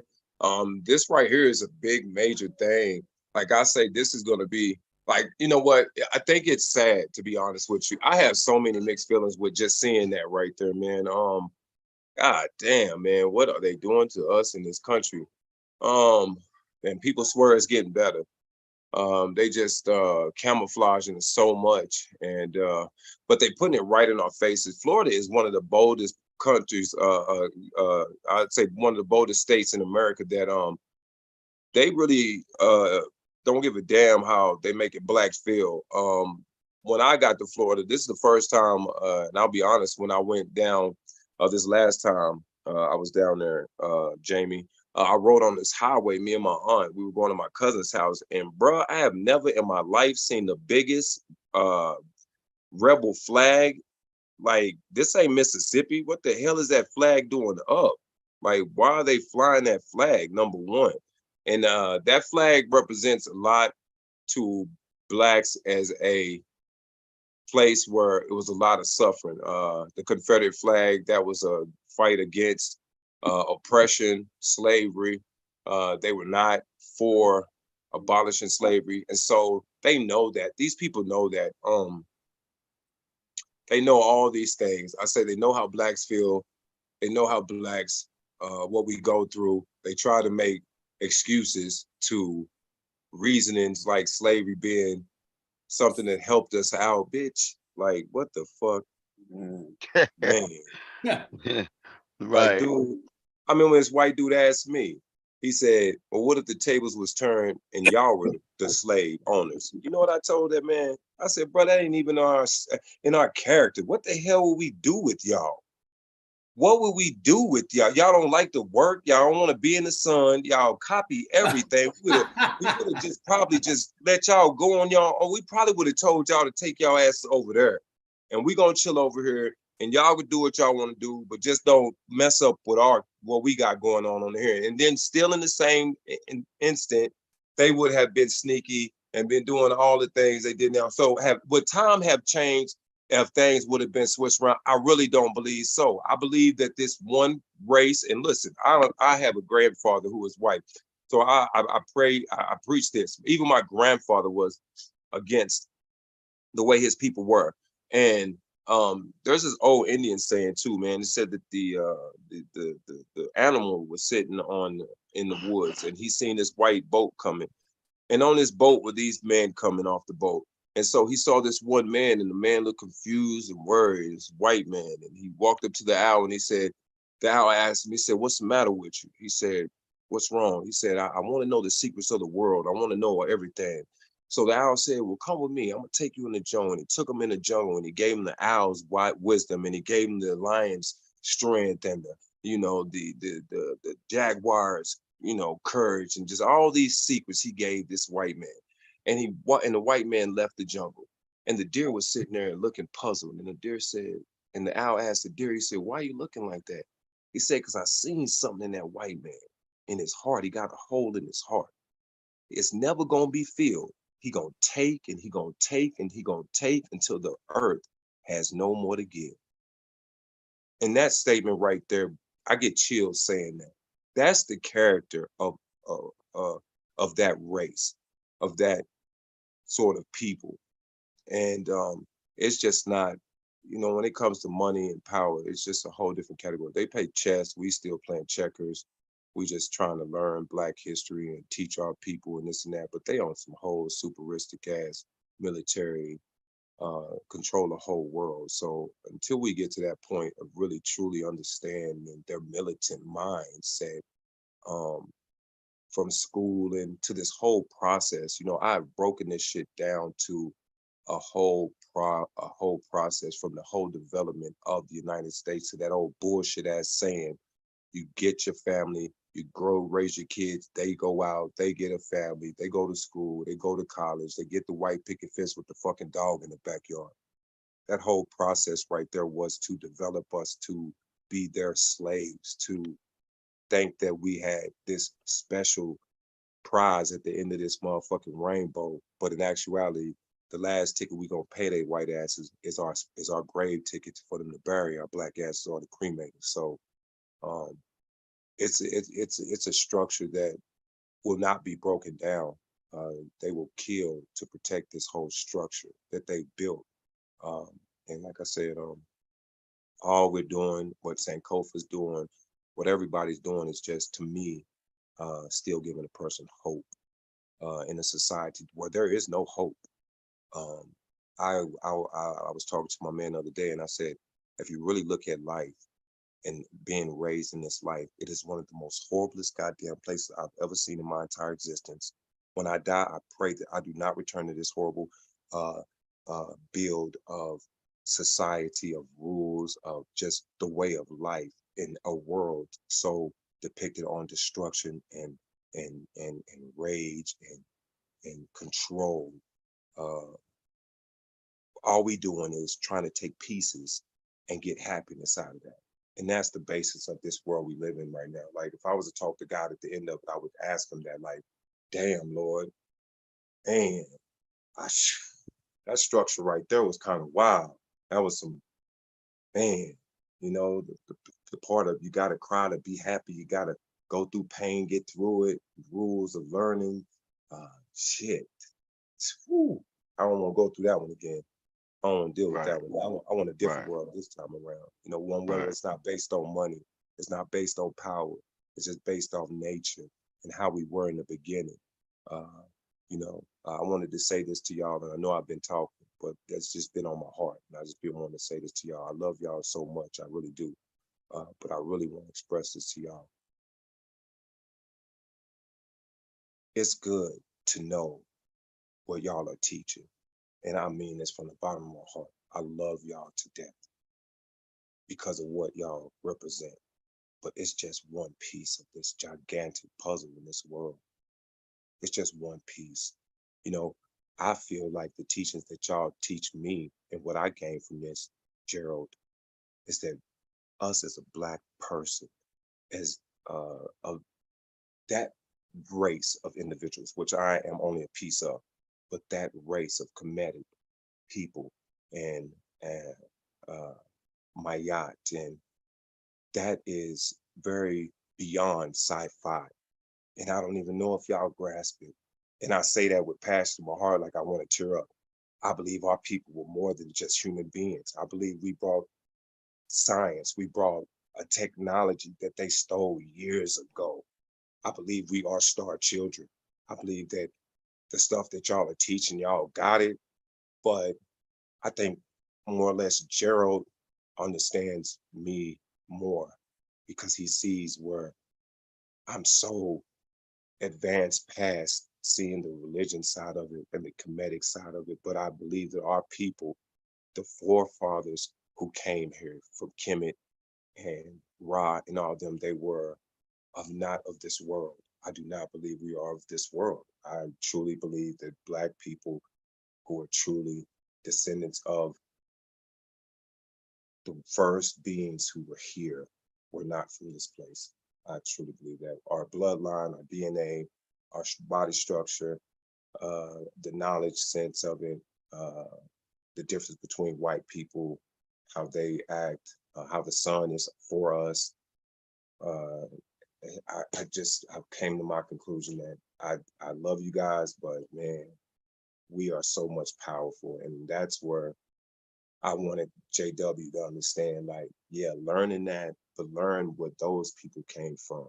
And if Ra is who y'all say he is, and all of those pyramids and the teachings from where these things came from, bro, that's sci-fi. I'm sorry to tell you, that's some. Hey, let me say this real quick, man. No. Let me get it. No, I'm joking. Let me say this real quick, man. Okay, and you make all the sense, right? You make all the sense, man. And you do. And when you talking about,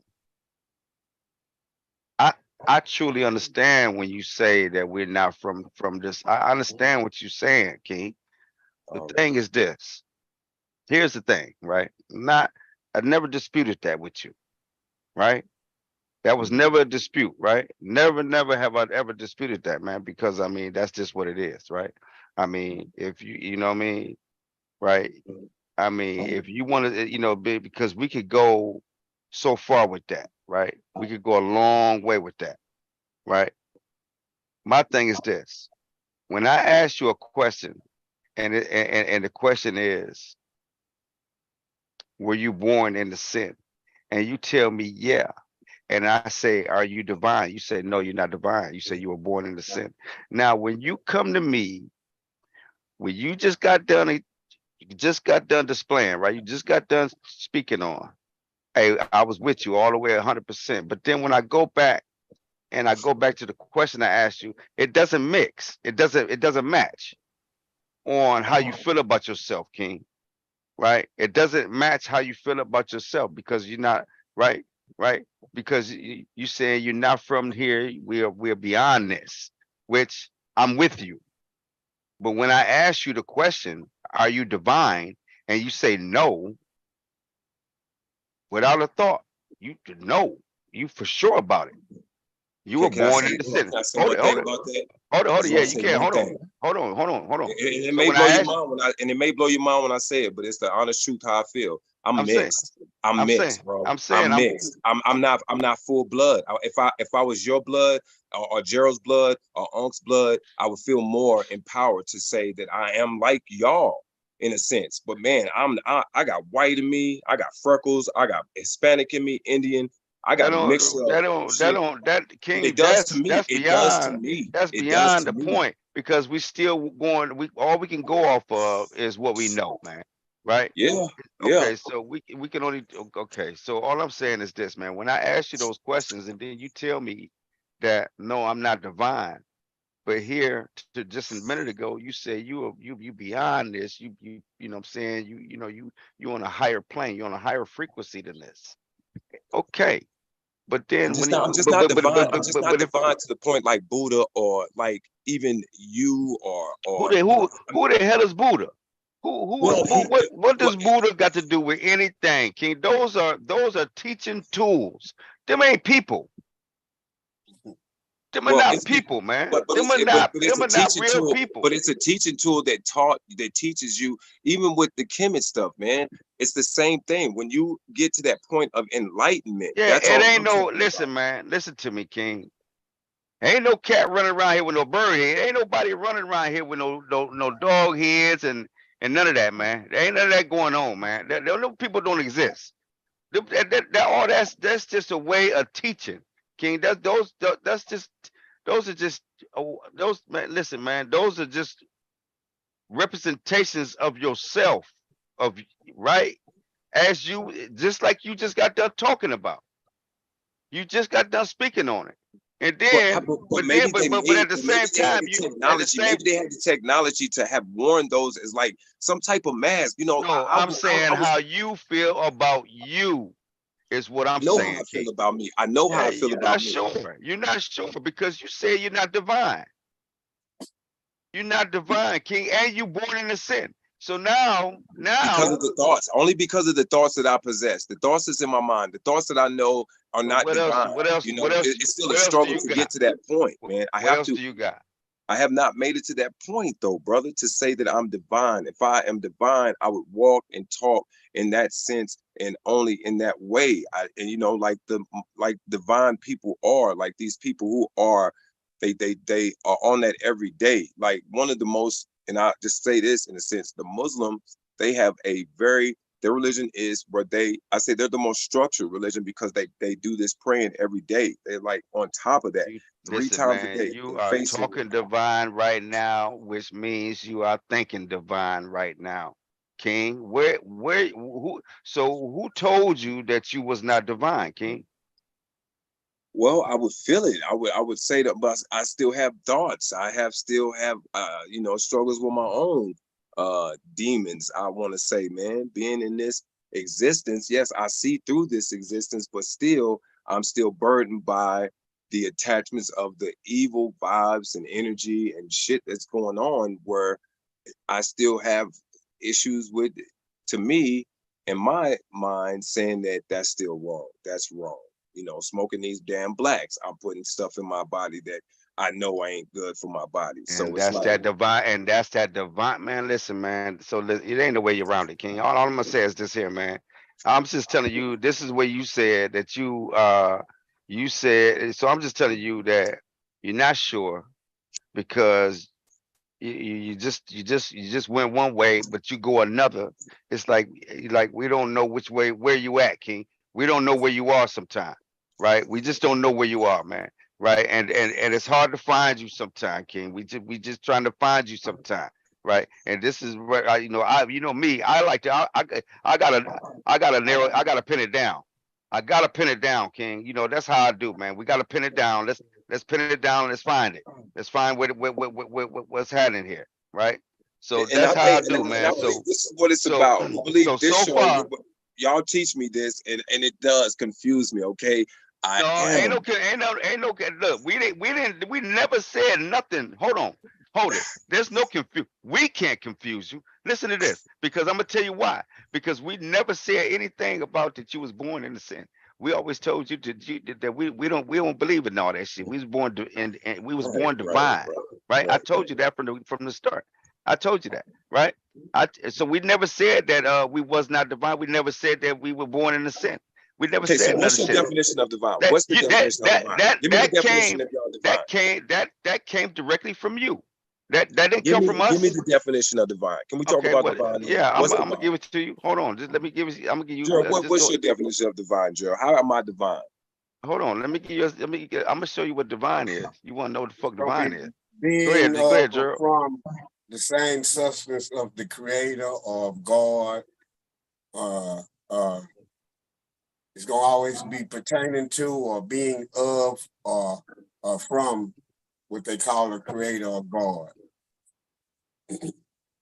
So that is what is been called divine. So nobody can fall short of being divine. Everybody's already born into divineness, and they can't do anything that will subject them to not being divine anymore. So you can just be divine. You're born with it, but you can't lose it. You can do whatever you want in this world, and you're still divine. If you accept reality on your understanding of the origin, you can separate. You can be taught that the divine is separate from creation.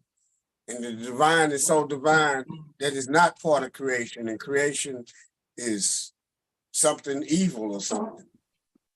Or you can say, no, if it's from divine, it you know, everything is good. Everything has its purpose. I might not understand it, but shit, even That's the it. rope or Okay. the ant got its purpose. My bad. Go ahead. Go ahead and finish, King. Okay. My bad. No, go ahead. Okay. No, I'm just saying. Hey, Unc got the now. See, Unc got the he can put it down for real. All I'm saying is this here, man. We got from, or like God, or a God, right? Excellent, delightful, a cleric or a theologian, providence, or God. All right. So my thing how I deal with that, I know that the word God came from our concept, because I always deal with African identity. The term they call God comes from the term we call netter. So of being like a netter. Okay. And the netter again is the universe stuff, right? Can you explain the netter again? We looked at, when you hear about that netter, you'll hear about nature being described as divine. So if I looked at the sun, we were so spiritual that we would turn the sun into like a god. We were crazily spiritual. And once that sun became like a god, you honor it. They did the same thing to the sky, to water, to trees, and they didn't disrespect any of those things. And they did that to themselves. The reason they did it because they said it was all part of the one.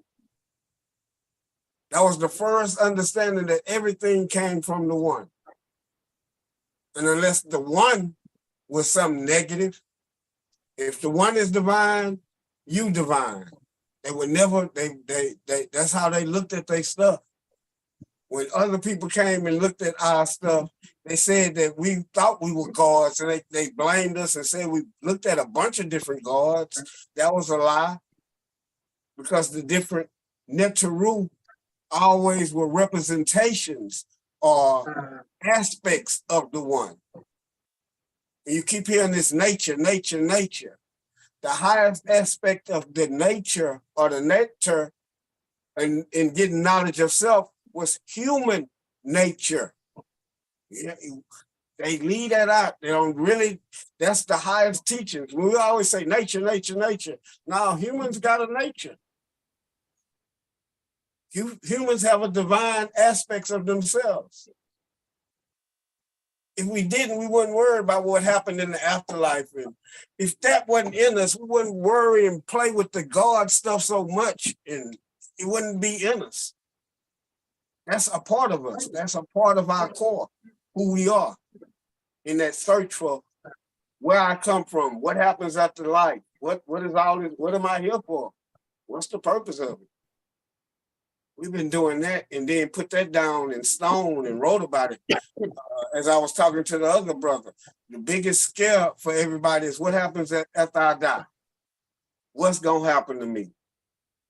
And everybody say some God gonna judge them. So that's the fear thing that makes people act a certain way. That first concept comes from Kemet. The judgment scene dealing with the soul, dealing with the heart and the feather of Mayat. That Mayat gonna bring us right back to those principles, concepts of who we are, how we live, truth, order, justice, reciprocity, balance, harmony. And harmony. It's gonna bring us back to those different aspects of who we are, how we live. Yeah. Right. Hey, Gerald, talk to him about the separation from the flesh, man. Knowledge of self. We never connected with the flesh. The concept of when even some people with the end of times, if people on the highest level, if they say the world was created, then they know the world go in. That's just common basic sense dealing with physics. Anything that created gonna have an end. That makes sense? It makes a lot of sense. What's the only thing from your concept that you know wasn't created, was always there? The one. Huh? The one? God, yeah, that concept of the one was always there. That wasn't created. You with me? I'm with you.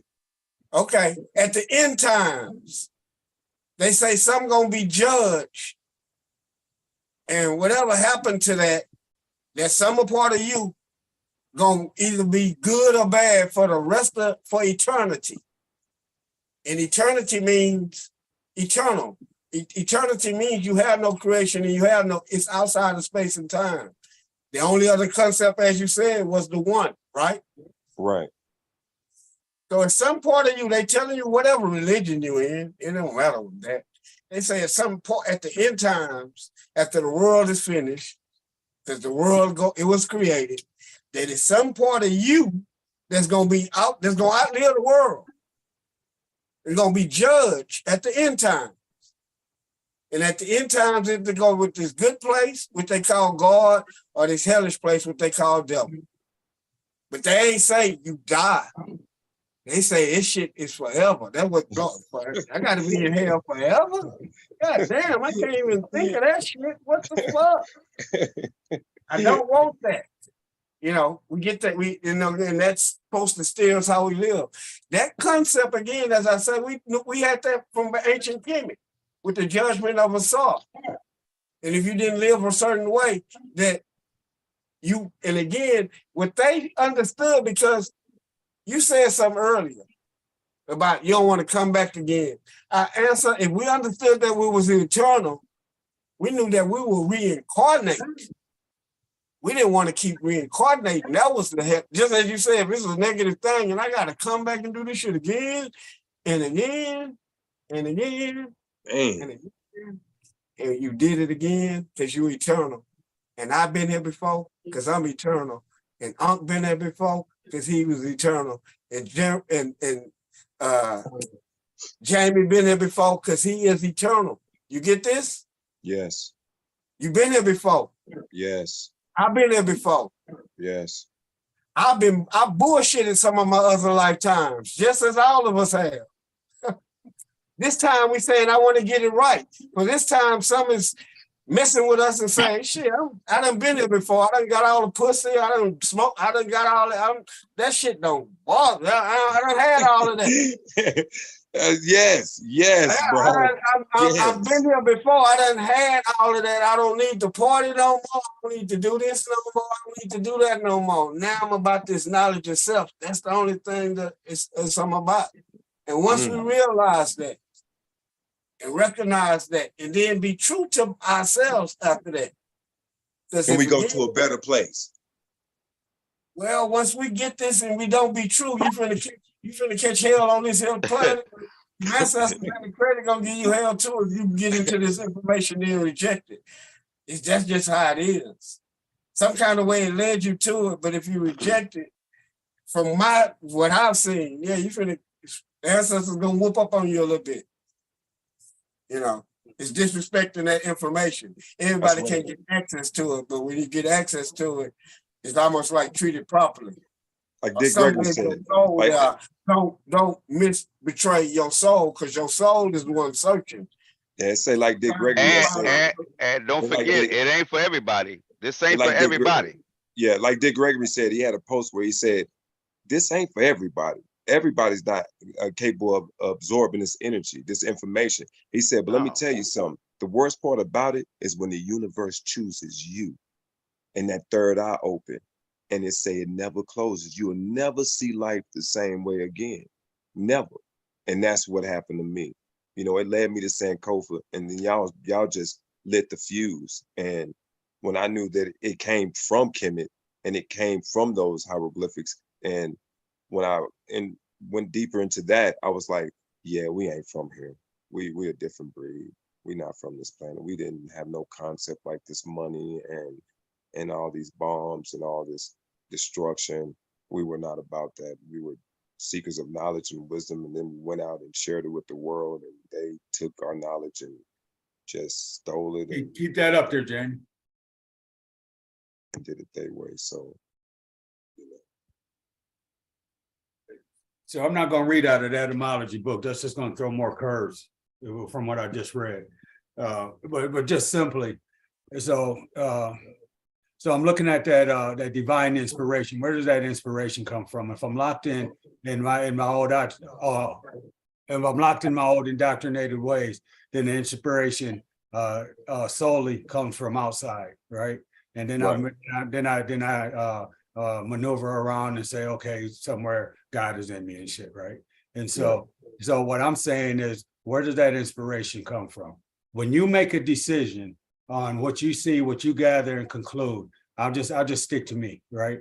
When I make a decision nowadays on the inspiration, that inspiration and that conclusion comes from within me, right?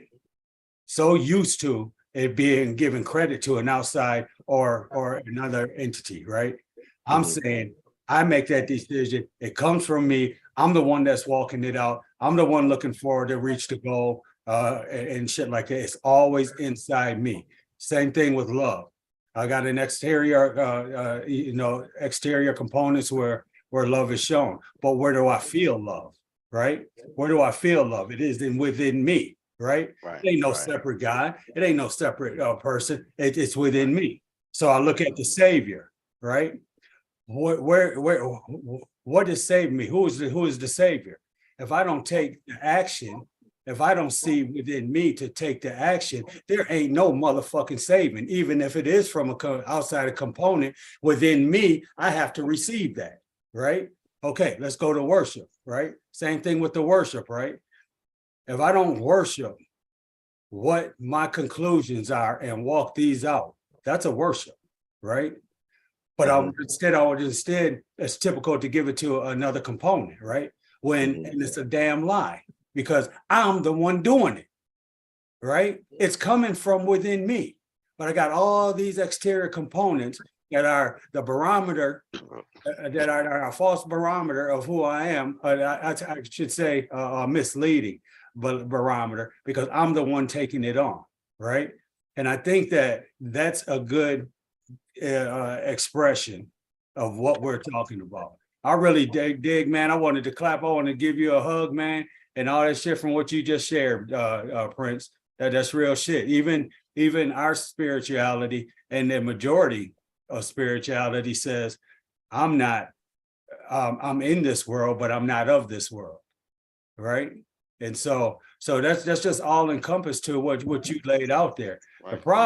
The problem with me, you, or anybody that's in conflict is that we want to debate, and then we're in a forum to learn something, and okay, shit, I ain't got that motherfucking push, right?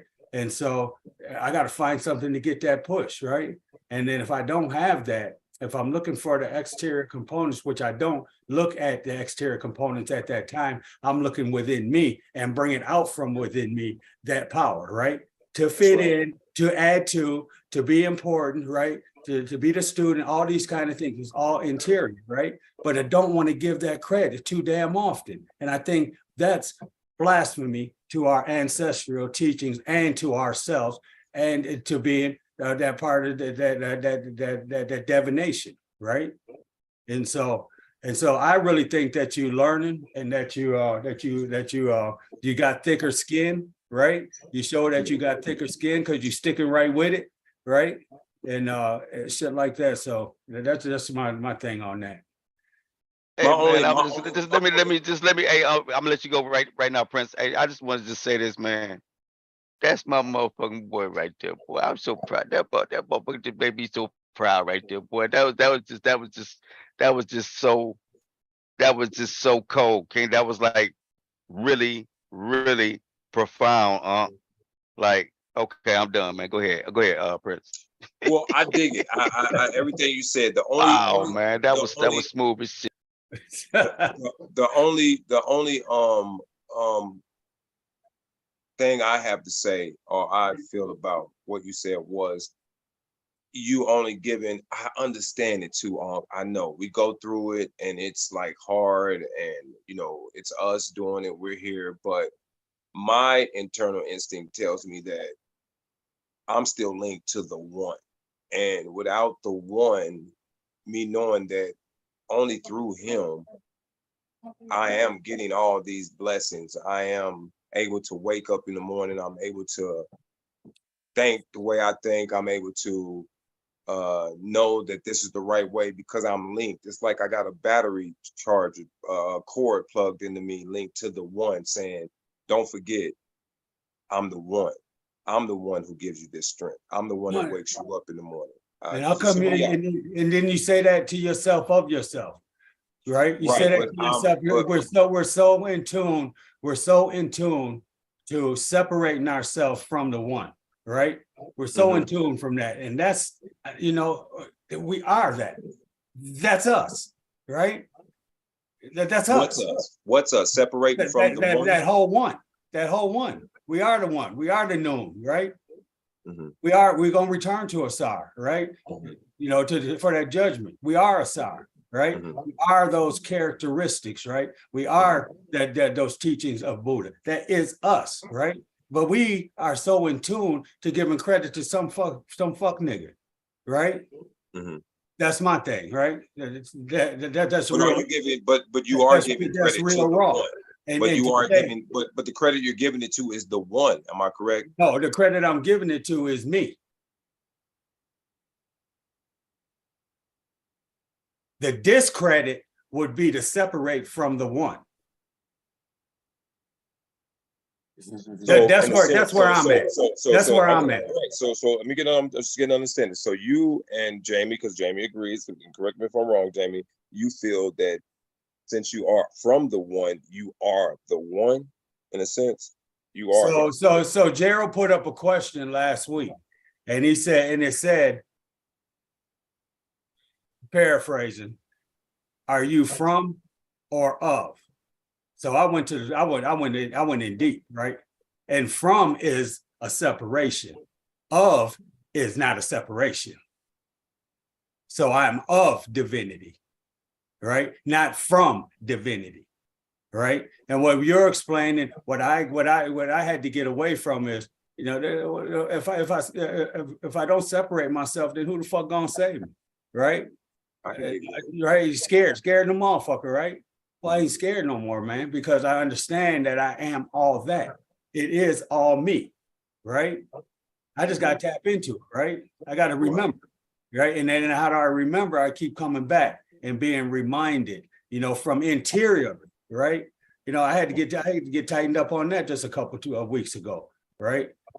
I was there, but how could I articulate that, right? And now I'm articulating that like it ain't shit, right? Like clockwork, right? Just that quick, right? So if we stop debating and running away from that divinity, then we are in tune to that divinity and we'll speak that, right? But Right. there's a fear, right? You talked about a fear a couple of weeks ago, right? And so we have that fear, and there's no need to fear our ancestral roots, right? There's no And you said you're of, and you said you're of, right? Not from. Not from. You're of. You're to of. me. That's my answer. Hey, and you're right. I just looked up the definition of, and it was, it said Separation. Of was. No, the separation is bound too. Of said expressing the relationship between a part and a whole, and also the second, right. And the second one said expressing the relationship between a scale or measure and a value. So of is, and when I looked up the definition for from, it said indicating the point in space at which a journey, motion, or action starts. The second one was indicating the point in time at which a particular process, event, or activity starts. So again, of is definitely what it should be. I am of divinity. I'm not from God. There you go. There is no separation, right? There's no separation. There's not. Yeah, it's just being reminded, you know, that this is me, right? The set and the aside, right? I get it. Yeah, You're absolutely right. Yeah. Yeah, that's deep. Well, I like how you laid that out there. That was deep, man. Yeah, boy. You know, thanks to the God. You gotta know what God said. You gotta know what you're talking about. From is a totally different destination of, and from is the starting point, and of is of the individual that you come from. So, hey, I like to see my teachers down there smiling and shit. Hey, look at them both. Yeah, I see them. Both them guys lean back, man. Yeah, he got that lean back. Hey, Gerald ready to rock and roll. Jamie just comfortable. He's proud of his student.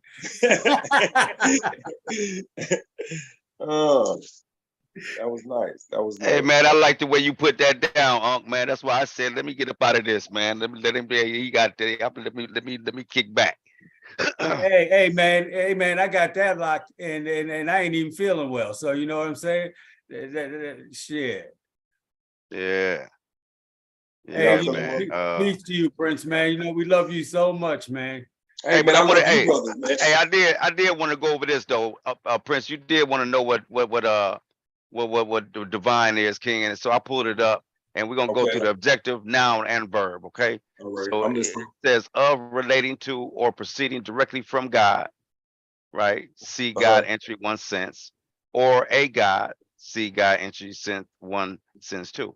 All right. Divine inspiration, divine love, praying for divine intervention, being a deity, right? That's another meaning. A being, a deity, directed to a deity, supremely good or superb, right? And then we'll go to the nouns. Hold on. Let me just say, who is the ruler of you, right? Who is the ruler of you? All you gotta do is look in the fucking mirror, right? That's right. That's right. You can give that extension to God, whatever you want to, but that's who making them king moves. You're right. You're absolutely right. I get it now. I get it. I'm of. I am not from. I am of. So I get it. When I look in the mirror, I am of the one. So I walk in. Go ahead and say it. I am the one, motherfucker. I am the one. Go ahead and say it. Say it one time. I am. All right. He was dancing around that one. I am the one. That's right. Hey, don't be looking for nobody to help you, because ain't nobody coming to help you, King. I gotta chill. I gotta chill with that it's one. All on you. That tried to change me up. I think I evolved a little bit right there. Yeah. I think I evolved there, bro. Hey, so remember, say it again. I am the one. I am the one. I am the one. It's all knowledge of self. Never take that term lightly. It depends on the knowledge you get of self, how deep our ancestors were talking about when they said, know thyself. I have my mantra is I and the all are one. Or sometimes I'll say I and the creator are one. Whenever I get myself in a jam, I throw that mantra on me and I'm good then. I ain't all in one. Shit, I'm good. Cause sometimes you know you forget who you are. You do. Sometimes I think I'm Gerald and this, that, and the other. Sometimes I gotta tap back into that. I gotta Sankofa and tap back into my source. And that's my mantra. I am the all of one. I am the creator of one. And that get me out of, that's gonna calm me down. That's gonna put me right back on track each and every time. Already. Hey, so we that's, got that's a good learned lesson today, man. That's why I say it ain't no coincidence, man. This is deep, baby. And this just helped me out in a big way. Like, man, all that fear, all that stress, all that, man, discomfort. I believe, man, I'm telling you, I'm getting chills again, bro. That just floating up off of me, man. I'm getting this surge of energy, like, man, this whole time, god damn, took all these many years. But Hey, don't start beating yourself up, man. As you know, you there, man. Don't beat yourself back down, man. You there, man. Right and roll with that. Right.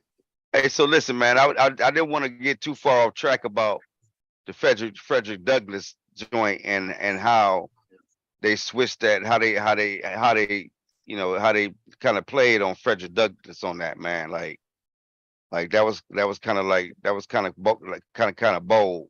That was how they did that, man. Yes, and like, you know, and now that should be something that should be, yeah, send me that, James. Heard. Send me That should, okay, yeah, you know, that's something that should be heard all throughout the map, right? Because I mean, just think about that, King, how they just changed his whole thought. You see how they just changed how he thought about the whole situation. You see that? You know what I'm saying? And that's just so cold, King. Like, that's cold-blooded. That's cold-blooded. They using Frederick Douglass to smooth it out for him, to help you know, to smooth the lie out for him. You know, to keep the lie where, you know, to grow the lie has got to keep growing. You know what I'm saying? But yeah, man, I also had one more, right, that I wanted y'all to see, man, before we shut down, right? Hold on, right? Y'all gonna like this, man. I don't know if y'all ever seen it before, but it's really it's tough, man. And here's the question, man, that I'm asking, right? Is, you know, this is our history, right? And I just want to know how many people heard about this, what I'm getting ready to show here. I want to know how many people has heard about this before, and why and if you have, where did you hear it at? And the third question is, why ain't the schools teaching this, right? Because this is history, and this is huge. This is major history. I mean, this is major, but it's not put out there. So I'm gonna play this real quick, man. It's only it's not even 14 minutes long. Okay, it's a little over 13 minutes long, man. All right. All right. I'm gonna play this, man. Hope y'all enjoy this, and y'all just tell me what y'all think about this, and have y'all been taught this, man? Yo, how did it turn out? Yeah, what was it? So it's lasagna, and what's the other thing? Today we're going to delve into one of the darkest chapters of European colonialism, a story of exploitation, greed, and inhumanity that is still haunting us today. Today, we're going to talk about the notorious King Leopold II of Belgium and his brutal rule over the Congo Free State. Now, some of you may think that history can be dry and boring, but the story we're about to unfold is anything but that. This is a story of a king who was driven by his insatiable lust for power and wealth, and who saw an entire nation as nothing more than a resource to be exploited. Under Leopold's rule, the Congo Free State became a hell on earth for the local population. Millions of Congolese people were forced into labor camps and subjected to brutal working conditions, while others were killed or maimed for resisting or failing to meet the king's quotas. The exploitation was so severe that the population of the Congo fell from 20 million to 10 million during Leopold's reign. And yet, this dark chapter in history is still not widely known. Many people have never even heard of King Leopold II, let alone the atrocities he committed in the Congo. But as we'll see today, the legacy of his reign is still felt in the Congo and throughout the world. It is a story that deserves to be told. So, without further ado, let's dive into the horrors of King Leopold's rule over the Congo Free State. Before that, do not forget to like and hit the subscribe button to catch more content like this. To understand the horrors that took place in Congo under King Leopold II, we need to start at the beginning of his reign. In the late 19th century, European powers were on a scramble to colonize Africa, exploiting its resources and people for their own economic gain. King Leopold II of Belgium, a cunning and ambitious ruler, saw this as an opportunity to build his own personal wealth and power. Being a shrewd monarch, he saw the need for Belgium to have a colony like other European powers. He was also a ruthless businessman who saw the potential for enormous wealth to be gained from the exploitation of Africa's natural resources. However, Leopold's ambitions were not limited to economic gain. He was also motivated by a deep-seated racism that saw black people as inferior to white people. In his view, Africans were not capable of governing themselves, and they needed European guidance to develop. This racist ideology provided the justification for the brutal exploitation of the Congo and its people. Leopold chose Congo, a vast region in Central Africa, for its abundant natural resources, including rubber, ivory, and minerals. In 1876, he established the International African Association, a philanthropic organization that aimed to promote scientific research and humanitarianism in Africa. He claimed that his mission in the Congo was to bring civilization and Christianity to the people of Africa. However, his true motives were purely economic. He aimed to use the organization to facilitate his plans for colonial expansion in Congo. In 1879, Leopold hired the explorer Henry Morton Stanley to undertake a mission to the Congo River Basin with the aim of establishing Belgian control over the region. He hired Stanley to explore and map the Congo. Stanley would go on to sign treaties with several local chiefs, claiming to establish trade agreements and alliances. But in reality, these treaties gave Leopold control over the land and its resources. Stanley was successful in his mission, and Leopold used the information he gathered to establish a colony in 1885. This was a vast territory covering over 900,000 square miles in the heart of Africa. The tyrant king claimed the Congo Basin as his own personal property, not as a colony of Belgium, but as his own private estate. He called it the Congo Free State, a misleading term given that the people living there were anything but free.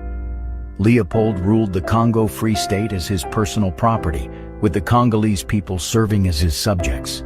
His reign was marked by a reign of terror and brutality, in which millions of Congolese were enslaved, tortured, and killed.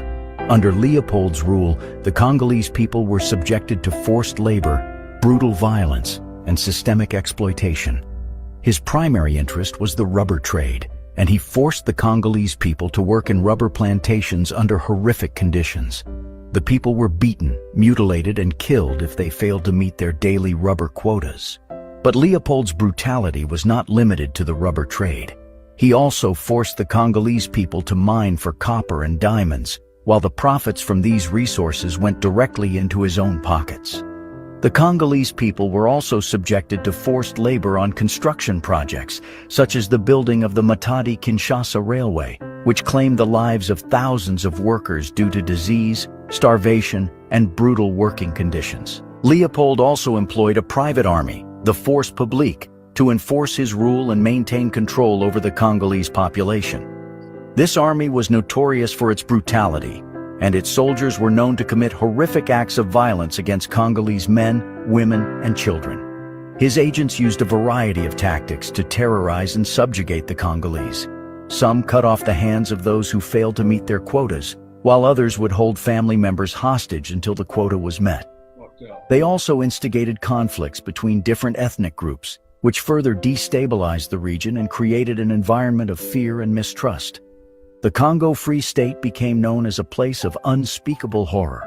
The atrocities committed during Leopold's rule in Congo were not hidden from the rest of the world.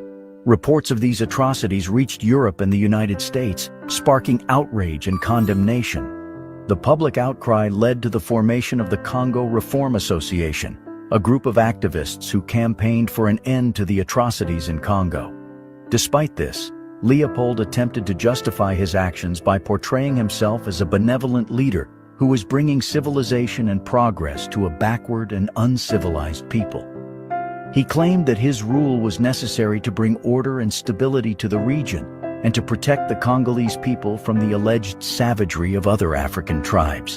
However, these justifications were nothing more than thinly veiled excuses for the exploitation and oppression that took place under his rule. In reality, Leopold was exploiting the Congo for his own personal gain, and the Congolese paid the price with their lives. One of the most infamous incidents that took place during Leopold's reign was the massacre of the people of Lusanga. In 1895, his agents ordered the village to provide 3,000 kilograms of rubber, which was an impossible quota to meet. When the villagers failed to do so, the agents descended upon the village and killed over 300 people, including women and children. They then cut off the hands of the dead and forced the survivors to carry them as proof that they had killed the required number of people. The brutality of Leopold's reign in Congo was not limited to violence and exploitation. His agents also brought diseases such as smallpox and sleeping sickness, which decimated the population. They destroyed the social and economic fabric of Congolese society, erasing cultural traditions and forcing people to abandon their way of life. Leopold's brutality in Congo was so extreme that it is estimated that up to 10 million people died as a result of his policies. This figure represents approximately half of the population of Congo at the time. The horrors of the Congo Free State were exposed by a number of brave individuals, including the journalist Edmund Morel and the missionary Roger Casement. Their work helped to raise awareness of the atrocities being committed in the Congo and contributed to the eventual end of the Mad King's rule. Edmund Morel was a British shipping clerk who became aware of the exploitation in the Congo while working for a Liverpool-based trading company. He noticed that ships were arriving in Liverpool filled with ivory and rubber, but they were not returning to Africa with any goods. He suspected that the ships were being used to transport slaves, and he began investigating further. Morel soon discovered that the ships were being used to transport rubber and ivory that had been obtained through forced labor. He founded the Congo Reform Association in 1904 to raise awareness of the situation and to lobby for change. Morel's efforts were instrumental in turning public opinion against Leopold and his regime. Roger Casement was an Irish nationalist who had previously worked for the British government. He was appointed British consul for the Congo Free State in 1901 and was tasked with investigating allegations of human rights abuses. What he discovered was shocking. Casement found evidence of widespread torture, mutilation, and murder in the Congo. He documented his findings in a report that became known as the Casement Report. The report detailed the horrific conditions under which the Congolese people were forced to live and work. Casement's report brought the situation in the Congo to light and convinced the British government to take action. In 1908, the British government organized an international conference in Brussels to discuss the future of the Congo. The conference led to the end of Leopold's rule over the Congo Free State. His reign over the Congo came to an end in 1908, when Belgium took over the administration of the colony, partly in response to the global outrage caused by the revelations of atrocities. However, the Congolese people continued to suffer under Belgian colonial rule, and it was not until the mid-20th century that they were finally able to gain independence. To bring freedom to the Congolese people, Congolese activists fought against slavery and oppression on their people. One of the most prominent of these activists was Simon Kimbangu, a Congolese Christian preacher who founded the Kimbanguist Church in the early 20th century. Kimbangu preached against the oppression of the Congolese people and was arrested and imprisoned by the colonial authorities, where he died in 1951. Another important figure in Congolese history is Patrice Lumumba, who led the country to independence from Belgium in 1960. Lumumba was a prominent anti-colonial activist and was elected as the first Prime Minister of Congo after independence. However, Lumumba's leadership was short-lived, as he was overthrown in a coup d'etat just months after taking office. Despite his brief tenure, Lumumba's legacy as a leader who fought for the rights of the Congolese people is still remembered today. He is celebrated as a hero in Congo and across Africa for his role in securing independence from colonial rule. Leopold's reign was characterized by a mix of ambition, greed, and ruthlessness. He was known for his extravagant lifestyle, his love of luxury, and his obsession with power. He was also known for his charming personality, his wit, and his intelligence, which he used to gain the support of many influential people in Belgium and abroad. We can say Leopold's legacy in Belgium is mixed. On the one hand, he is remembered as a visionary leader who transformed Belgium into a modern, industrialized nation. He played a significant role in promoting economic development, expanding the railway network, and modernizing the country's infrastructure. On the other hand, Leopold's involvement in the Congo has left a dark stain on his legacy. His regime's brutal treatment of the Congolese people has been widely criticized, and his actions in the Congo have been described as nothing short of genocide. As we have seen, Leopold's quest for wealth and power resulted in the deaths of millions of Congolese people and untold suffering and exploitation. The numbers are staggering, with millions losing their lives either through direct violence, starvation, or disease. And yet, despite this immense human toll, Leopold was able to maintain his grip on power and his reputation as a civilizing force in Africa. But let us not forget the resilience and bravery of the Congolese people, who resisted and fought against this brutal colonial rule. From the anti-slavery campaigns of early Congolese activists like Simon Kimbangu to the uprising led by Patrice Lumumba, the people of Congo have shown time and time again that they will not be silenced or oppressed. As we reflect on this dark chapter in history, we must acknowledge the ongoing legacy of colonialism and its impact on the world today. It is only by confronting the past and working toward justice and reconciliation that we can build a more equitable and just future for all. Thank you for joining us today. Remember to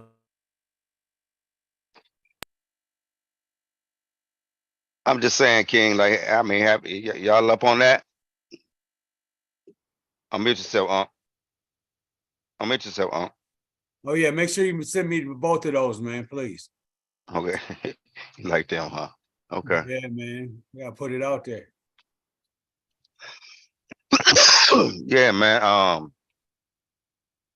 So what y'all think about that, man? It's a lot of information, man. And then once again, man, you know, we got to be careful not to, you know, let outside extremities deviate us from the power that we have, man. Telling you, like, Go ahead. Understanding world history, you know, by me just studying Africa. Been learning about him after that was part of the Europeans taking over Africa, splitting it up, and then after that, that's what caused one of the first world wars. You know, dealing with how some people got certain parts of Africa and this, that, and the other. But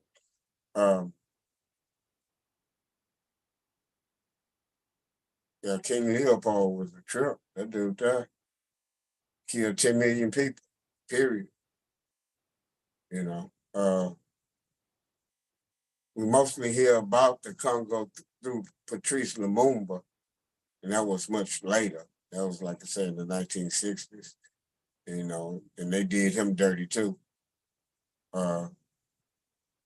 Anybody know about Malcolm X? The chickens come home to roost? Yes, sir. I seen that whole thing. I seen that whole video. Seen the whole video.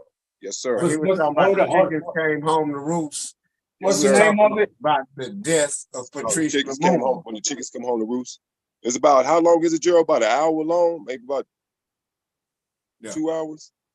Damn near 2 hours? Yeah, it's a good little old piece.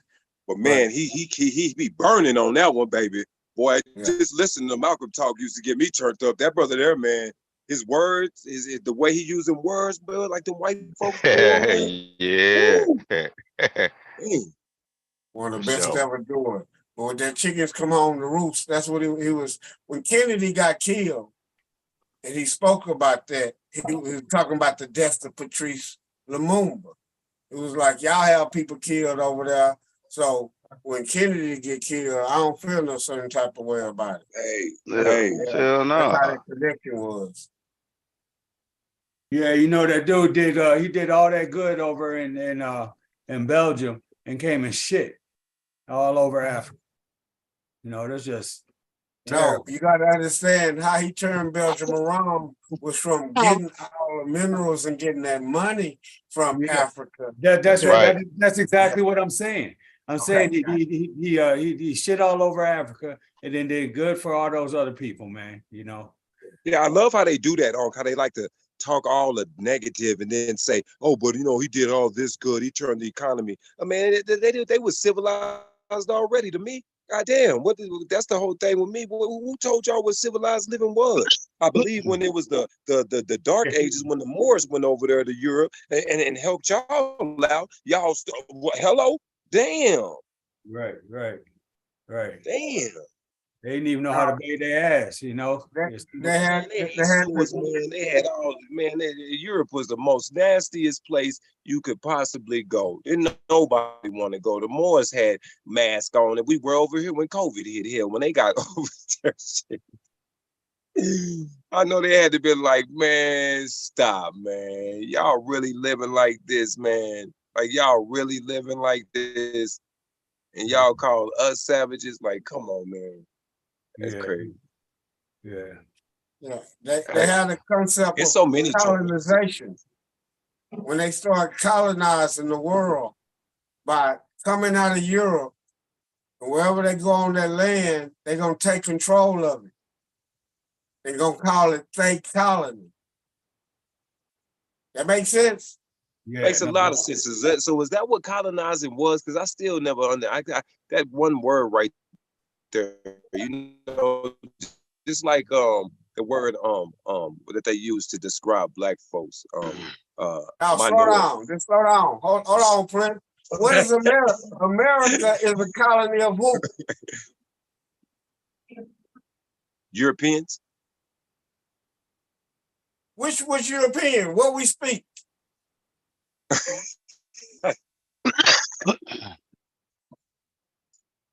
What do we speak? We speak English from England. England. Go look how small England is over there. And look how they came where we had a landmass bigger than us, and with all that money and shit that they did to the Indians that made England rich, and the Queen. Remember was all about the Queen got all that money when she died? But all that gold and all that, that's a little old bitty ass country. But they colonized the world. Anywhere you go in the Caribbean, Jamaicans speak English. That means the English was there. Okay, down in Mexico, right? What do Mexicans speak? Spanglish. Spanish, man. That means Spanglish. Go to Europe in this country called Spain that came and got that part of the new America and colonized that part, and they speak Spanish. If you go up to Canada, they speak French. The French came up there. The French first had Louisiana. That's why Louisiana, they speak that. Once Haiti revolted and beat Napoleon, they had to sell the Louisiana Purchase. That was first fucking French. If you go to New Orleans, the French quarters and all that shit. Yeah, that's tight work right there, man. When I was down in Belize and Aruba, man, you know, they speak in both languages too. But I stood in the quarters in Belize where they got their freedom, and I had a guy talking to me and Carrie, man, And dude, that was the most informational, one of the most informational moments of my life, and emotional, right? You could just feel the breeze. This is before I even got in touch with, our ancestral stuff like this, but you could feel, I recognize ancestors right there, man. And it was just so beautiful. And then went down to Caracas and Aruba, and it's mandatory for them to know 7 languages. So I don't know if they're conquered by them 7 races, but I mean, I just had to throw that in there, man. I know it's kind of left, man, but that's where it took my thought to. And just understanding when the different countries and they speak certain languages and whatnot, the whole continent of Africa was colonized. Except you'll hear them talking about Ethiopia was never conquered. Nobody never got into Ethiopia. That's what they mean. Everybody else was colonized even after America in 1865 that we was free. The first thing we remember is as late as South Africa. Y'all remember we was talking about free South Africa in the late 1980s, and we were mad at South Africa. They still had what's the name in prison? Mandela, yes, sir. Mandela. Yeah, that's we were when, talking about that's when the were movie still colonized. Yeah, that's when all the movies was coming out. Rwanda, the Hutus and Tutsi fighting, Congo, talking about the Congo. That's when all them movies was out, boy. That's when African movies that was deep, man. I remember that on HBO, watching all the movies, man, about all those wars in Africa, man, and the diamonds and just everything, man. That was some shit. Hey, Trying Jamie, to get Jamie, send me that one too. Hey, does that look familiar? Yeah, that looks real familiar. Will you send me that one though again so I have it fresh? That look familiar, Gerald? I gotta jump off real quick. I gotta fix my time at work, man. Okay. I'm gonna jump back. Hey, I sent you a message. I sent you a message, Prince. Prince, I sent you a message. The 14 pieces of a saw. Yeah, you see that? Yeah. Yeah. What is dude holding in his hand? Remember, I always talking about different levels of what these different words are that can become different concepts depending on what level you're on. You know what I'm saying? So in this here, if we understand why it's 14, because they talking about that cutting up a saw into 14 pieces. If nobody didn't understand that myth, that'll just jump over their head, Right. So again, once you got a saw that been cut up, you just putting yourself back together. I'm putting my self-control, my programming, my empowerment, my planning, my knowledge of self, my speech, my harmony, my health, my image, my happiness, my research, my discipline, my determination, and my health. But all of them start with self. As was said earlier, you can't look outside of self. You can look at outside of self for those characters, as you was blatantly saying, and the whole thing about the images with the heads on them. Sooner or later, any smart human being, it's not like we was dumb back then. We're gonna ask, what's the shit with the head on it? Right. That was the initiation. You ready to go in the initiation once you ask that. Yeah. You with me?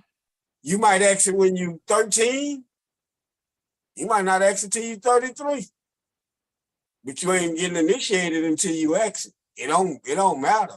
If you ain't worried about it, or if you believe to 33, that is that, and don't know no better, they weren't gonna make you. That makes sense? They wouldn't make nobody do shit. It was there until you ask certain questions. And those certain questions mean, wait a minute, I'm looking at that, it can't mean that. The initiation was that shit's you. You don't learn all them goddamn stories. That's about you. Whoa.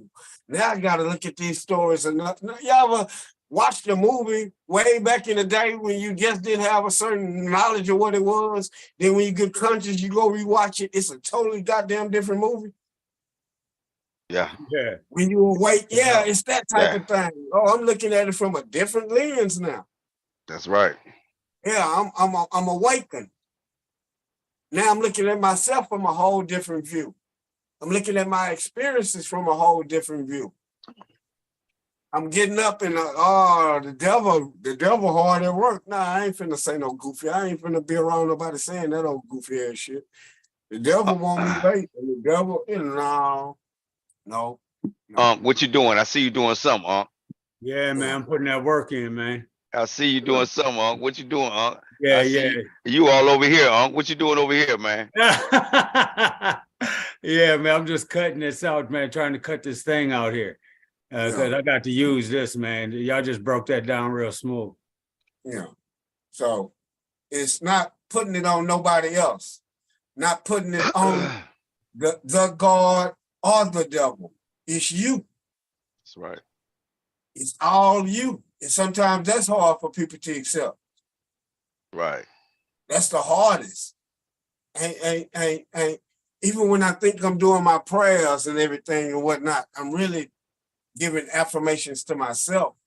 If I don't think, if I'm thinking of somewhere else, them shits is going unanswered. What's the fuck is two? Yeah, it's some imaginary if I don't know if it's to me or what it's to. That's the whole, it's an I am formula that we sometimes Jamie always say, I am that I am. That's a formula. The I am formula.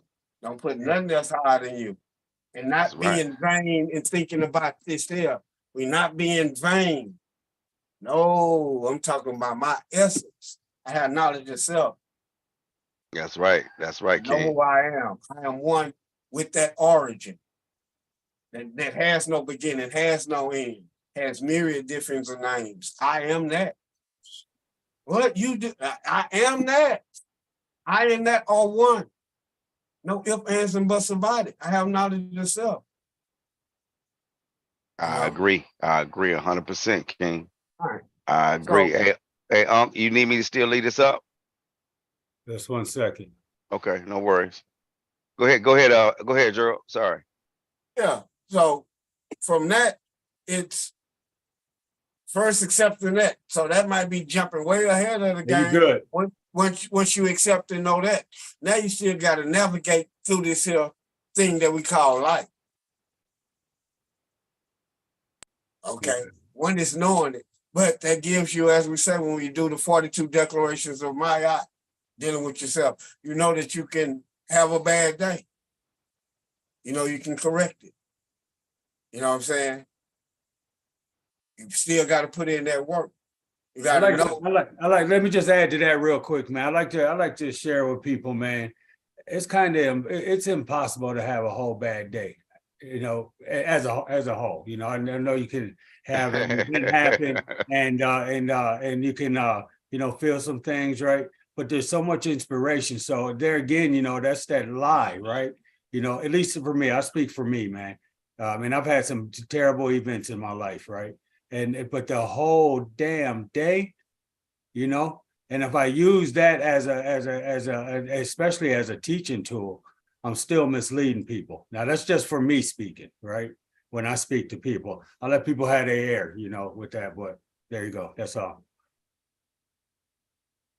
Well, if you've got tools and know which tools to get you out of certain obstacles, again, it's turning that obstacle into an opportunity. You might have certain obstacles, and what some people call "quote unquote" bad day, but them are also learning tools, something to teach you about.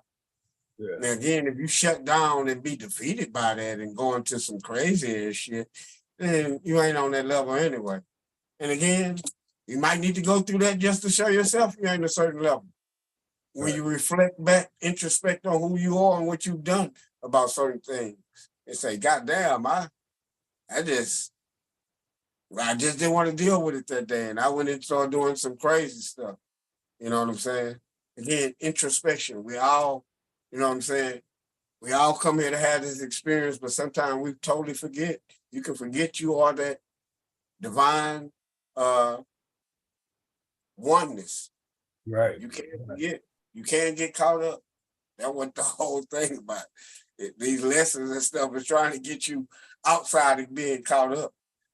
Yeah. If it already didn't happen, they wouldn't even told us about these certain lessons that we got to go through. What makes us happy and makes us smile is we get them. We get what our ancestors was talking about, and we delve back down. You know what I'm saying? We on that same path. We're on that same journey. We cut from the same cloth. Yeah. You know, this is exactly what they were doing. I ain't even on that level. They left it back for me. They just definitely the master teachers. And they left this for me. Still trying to understand. I'm trying to understand. You know. Yeah. You know, so that's special. Me to have access to it, to me to understand Sankofa and being able to go back to it and access it and get to the source. And then, you know, share it with others. Or, you know what I'm saying? Build with others about it. You know, that's as y'all, first time I talked to y'all, I always told y'all, that's who we are. That's what makes us come back to it, because that's really who we are. That's what we did back in the day. Yeah. We still trying to do that on our level now, but they did it on a big big ass temples and shit for it back in the day. They were really doing it. Hey Gerald, hey Gerald, tell me what these people doing, King. Oh, hold on.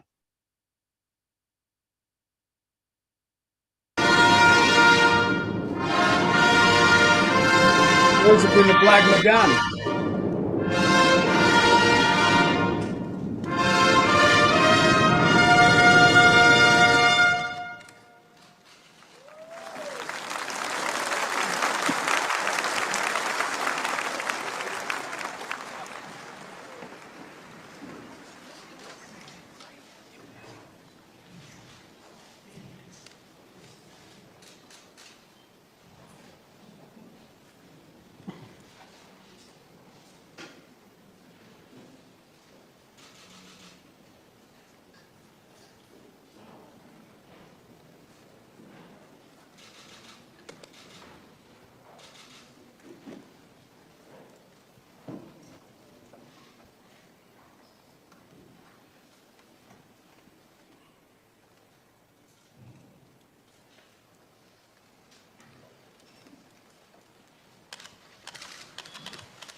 They're asking forgiveness from Africa.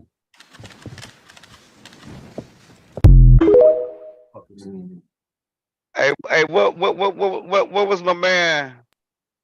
What was my man doing, man? What I mean, who was he? Who was they giving who was they commemorating right here, man? Yeah, Who was this? That's what is famously known as the Black Madonnas. And that's the Pope. I ain't for sure if that was the top one or whatnot, you know, but that was definitely one of the high officials. So who was the Black Madonna, King? Who's the Black Madonna child? The Black Madonna in child is an image of what they refer to in Christianity as mother is Mary and her son Jesus. The image, which is that mother with the child sitting on the lap, is iconography that comes straight out of Nile Valley civilization from Kemet. That is known as Aset and Haru. But not only is that dealing with the mythology of Aset and Haru, in actuality, that's how they had their kingship set up. The king would come through the throne of the woman. That's why the woman was so veneered in ancient Kemet. When you venerating that woman up like that, even in Christianity when they're doing that, that's African culture. European culture don't even venerate their women. They misogyny. The woman is, on a lower level. So to even get that concept of the woman being up that high, that's stolen from our ancestors from the Nile Valley civilization. And again, that goes with Set and Haru, which more people will heard of the name of Isis and Horus. We don't play that shit over here, though. No, we don't always go back to the original name. So, Set in Hebrew is also connected with Asar. Asar is one of the major myths that deal with ancient people, the Asarian resurrection. And again, you'll get other different motifs dealing with the resurrection of a king or a dead man. You'll get the concept of this conception of a child after the death. You'll get this conception dealing with this story dealing with the judgment, which most people fear at the end times, this judgment of a God judging people in the afterlife. This also comes from that many different motifs that comes from this Asarian resurrection myth. But the image which we mostly famously know about, the white Jesus and the white Mary, that's just a Europeanized version of something that comes from older times. Okay, so let me ask you this. Oh, go ahead. We got the receipts to prove it. I'm just not talking. They got ancient statues and all type of things of this. But I open the floor back to you, Jamie. I apologize. No, go ahead, What was you saying? I was just gonna say, and they depict a grown Mary holding the baby Jesus, and instead of the 12-year-old Mary, right? So that's some bullshit. You just had to. You just couldn't. You just had to. You just couldn't. You just had to. You can't help it, man. Yeah. Hey, they do. That's what they. Hey, you hit it on the head, though, King. They do it. That's what they do. And that's a great depiction, Gerald. Hey, so let me ask you this, then, man. Why don't they just say that that's just Mary and Jesus? Then why they say the Black Madonna? What does that mean? Why they ain't just say that was Mary and Jesus instead of the Black Madonna? And so you got both of them look like they got the sun behind, like a sun disk behind their head. So that's showing that they're both divine. So what why they didn't just say Mary and Jesus instead of the Black Madonna? Why is that, man? And I need to actually look up into that word Madonna and what they actually meaning. But you clearly can see it's from a Christian thing that it's Mary and Jesus throughout scripture. And again, it's just, even if we go by the scripture and we just deal a little bit with history, that Mary and Jesus wouldn't be white like they say anyway. So people kind of accept that, he wasn't white unless they just want to be, I'm saying, but why do they confuse it like that? Instead of just, because because again, you will have there's people that think that they're really worshiping a Set and Haru in this depiction right here. Now this is you ever heard that? When people look at that and if they understand symbolism, that's the first symbolism they'll automatically say anyway about Set and Haru. So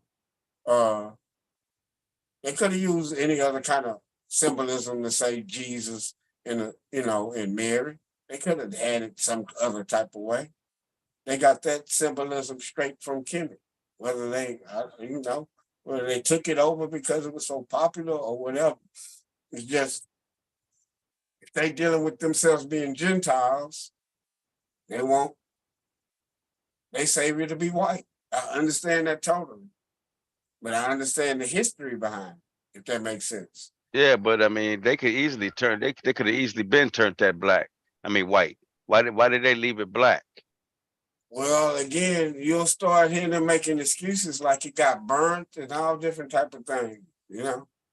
The smoke. They when they've been Ain't that some shit? lighting the incense forever or whatnot, it turned them black. But then they say, well, why the eyes still white? So it's many different arguments, this, that, and the other, as to try to defend why they not white. But most people with a historical context, except, and those just statues. They got other paintings where they've had, that concept of Jesus and Mary is white people. But Well, I seen that, but I'm saying I'm talking about the popes. These particular popes are you'll see them every so often. They got it's on a certain date, and so they got this is a ritual or some kind of celebration that they doing that brings about where they have to give honor to the Black Madonna and Child. And right. my thing is this, like how original is the Black Madonna and Child as far as, I mean, It like ain't I a said, it what I'm ain't a still well, no, because what I'm saying is people will tell you that that's really a set in Haru that they on on the sly, you know, is they they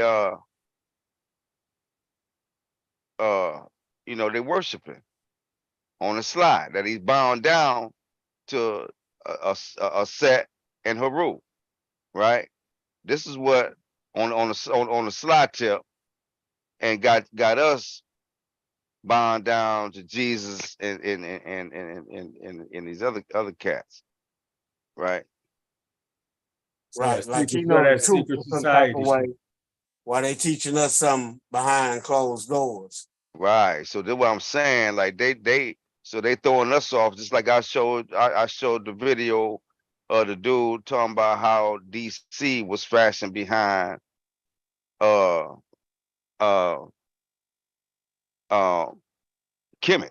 How how Kemet had everything to do with how they designed and what they thought, the beliefs all that was behind, that's what DC was fashioned behind, all the way down to the pentagram that ain't complete right there, and I showed that. You remember that, Unc? Yeah, of course, man. You should send that to him. I'm gonna get off Yeah, in about 10 more minutes, man. But yeah, unless I would say just play it, but you should yeah, send that to Gerald. yeah. It's sharp though, man. Like you got to check it out, man. Yeah, the Zygot. Yeah, man. Like you check it out, man, and it's they wait on the SAR to come back. Like they the way they built it. They You built know the what I'm whole saying? Washington D.C. Based on Asar coming back. A SAR coming back, King, and I'm like, well, why they didn't build it according to Jesus coming back? What happened? And I'm like, yeah, see, this is what I'm saying is they got us following Jesus while they really following our shit. And they know about our shit and they've been studying our shit and we don't know nothing about our shit. This cold thing about it. You know what I'm saying? And so they got you looking for Jesus while they wait on the SAR. All right. If you go to some fancy cemeteries. And you won't see crosses. You're gonna see nothing but Egyptian stuff in a cemetery. Yeah, man. I mean, they know what it is, man. They know exactly what it is. That's why they cop. That's why, man. Listen, man. They ev- they got our shit on lock, man. They know they know so much about our shit, man.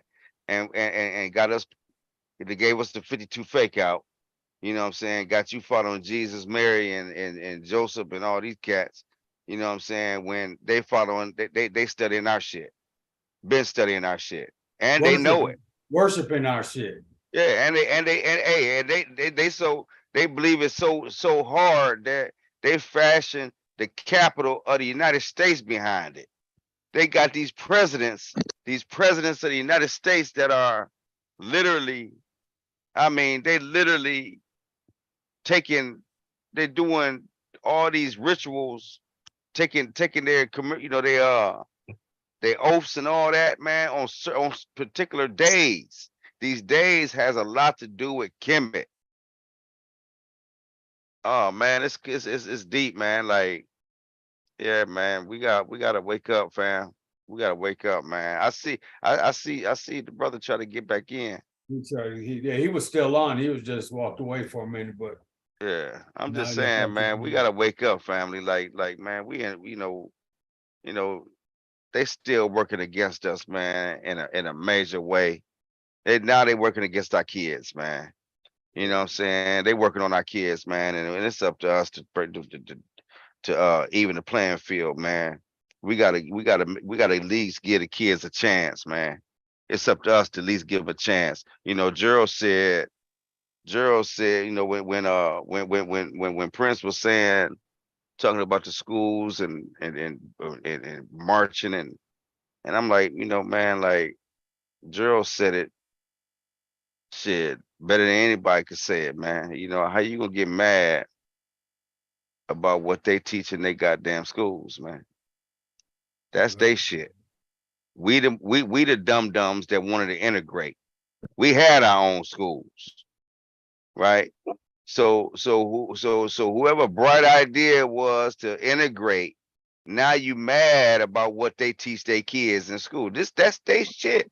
They shit, dog. That's their They system. shit. We asked to join their system. They fought and told us that they didn't even want us in the system. That was the cold thing about it. We fought to get in that shit. And now we mad about what they teaching. Nah, man, it don't work like that, King. Preach, brother, right? preach. It don't work like that. So I mean, no, this come from Gerald.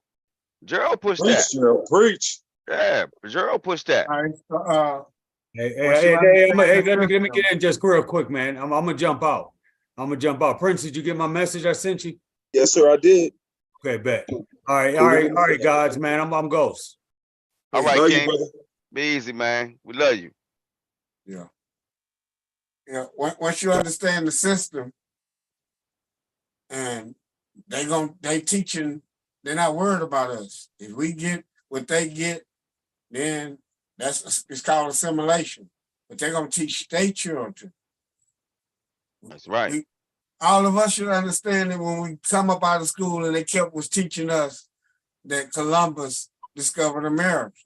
We laugh at that, but that's what they teaching their children. That's right.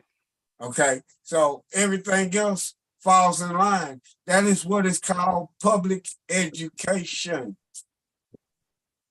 So even when we're dealing with them, and with them who understand education, they don't play no public. Education ain't even free for them. They pay for what they want.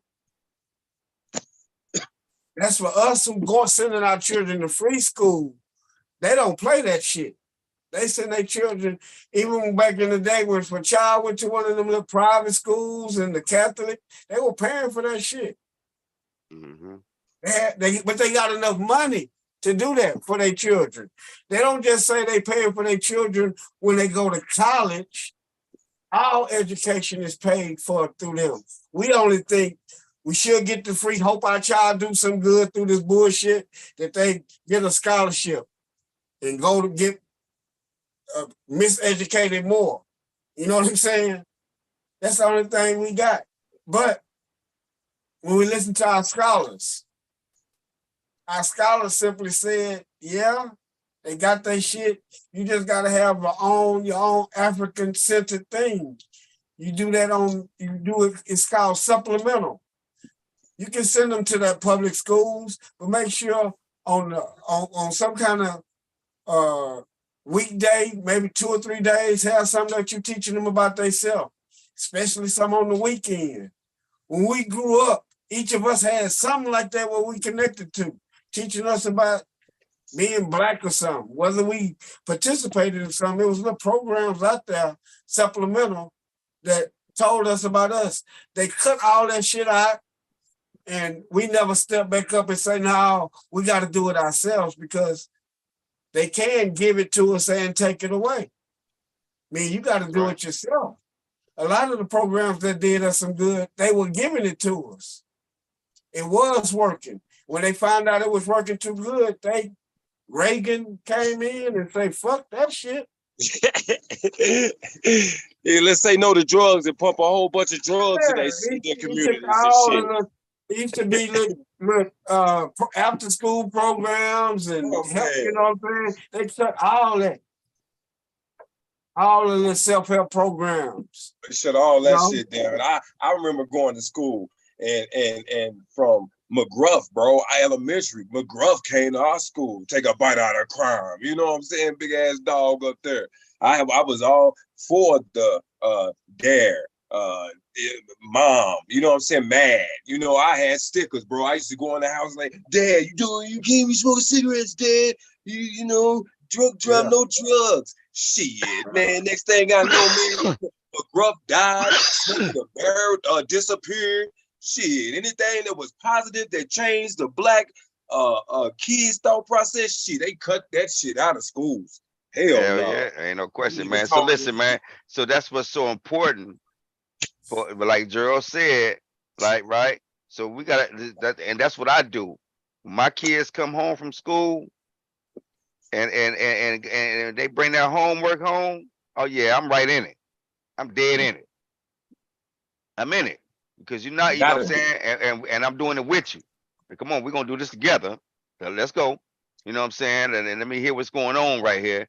And so because when you come with some falsehood, we're gonna correct it off the top. We're gonna correct it. And if you have any questions, see right now, I'm going through it with them right now because they want my kids to stand for the Pledge of Allegiance. Right. And I done told, and my kids won't stand for the Pledge of Allegiance, right? Right. And so they like, excuse me, trying to make a big deal of it. So I'm gonna have to go up here and I'm at to literally show them why my kids is not gonna stand for no flag that don't represent them. Right. Right. Now I say that because I say that because when that shit was written, we was in slavery. We wasn't free. So that shit wasn't written, it wasn't wrote for us. Yes, sir. That shit wasn't wrote for us at all. Right? That was their shit. That was for them. That was their independence. Right? That ain't had shit to do with us. Right? Not a goddamn thing. Not a goddamn thing. Not nothing. That's why I said so. You better not stick. You don't stand for that goofy ass shit because it's not for you. Sure ain't. Not for you. It's for them. Let them stand for it. Yeah. Make sure I'm gonna make sure that they know too. You know, I'm gonna let them make sure that I'm gonna make sure the school know that when you hear the song, you may just make sure you stand for it. You know what I'm saying? But my kids, they know what to do. They're not standing for a racist ass pledge. It's not. We're not gonna do that. We're not doing that, and ain't gonna ever do that, right?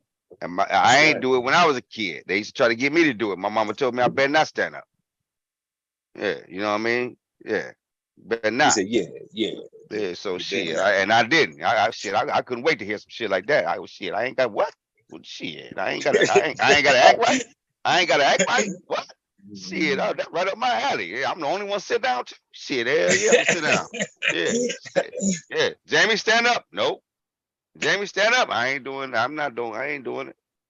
Jamie, you gotta stand up. No, I don't. My mama said. My mama said. My mama said. My mama said. Don't have me call my mama. Hey, Don't my have mama me said. call my Hey, I mama. don't give a damn what nobody say. My mama said. Right. My mama said. Right. That's it. That's it. Ain't nothing else happening. Cause see, I ain't gotta fight you. I gotta fight her. So my mama said. God damn it, and that's all that matter right now. And I didn't stand up, and so they ain't either. And so now, you know, we going through a little tug of war. But you know, I'm finna fix that when I go up there. I'm gonna have to show them where it's at, make them read it. You know what I'm saying, and then ask them if I made a song about killing your ass and how it wasn't going and how couldn't nothing save your ass and how nothing couldn't save your ass, right? Hey, so and you gonna stand for that? Yeah, no, you ain't gonna stand for that, and I wouldn't expect you to. Okay, so now so don't do that. Don't disrespect my kids or me. Don't do that. Don't do that, man. You just make sure you stand for it when you hear it. That's all you do. Whoever don't stand for it, I'm sure they got their reasons. Leading people alone, man. That's right. Leading people alone, man. You just make sure you do what you supposed to do when you hear the motherfucker. Right. That's all I'm gonna tell you. Right. Right. But if the next person don't feel like they want to stand for that, hey man, you can't. You ain't got nothing to say about that. And the way the schools are now and shit, just tell your son to say or your daughter, I don't identify with being American today. Hell, shit, and let them get away with saying shit like that. So. Right. I don't identify with the American flag. So now you can't now try to force me. Let me try to force me. What these kids getting away with today? We living in a stupid society. Yeah, man. they want to use that goofy shit. Use it. Shit. Now try to make them. We're gonna have the news up there. We talking to the newspaper. Yeah, you don't want me to talk to them. No, that's right. Yeah, you don't want me to talk to them. I'm gonna take your ass down through history. That's what I'm gonna take you. I'm gonna take your ass down. I'm gonna give you a history lesson. Amen. Amen. Yeah. Hey, but yeah, hey King, listen, man. Hey, man. Hey, I'm thanks for everybody, for joining, man. We're gonna close out. Thanks for joining, man. This was beautiful. Gerald, you want to close out, King? I'm good. I'm like I said, happy to be with everybody. Good to see you, Prince. Enjoyed the bill. Enjoyed the especially the bill with the KW earlier. Also, your son earlier.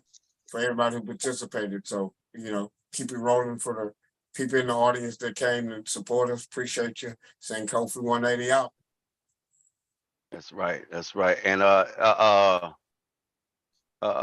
Prince, you wanna close out, King?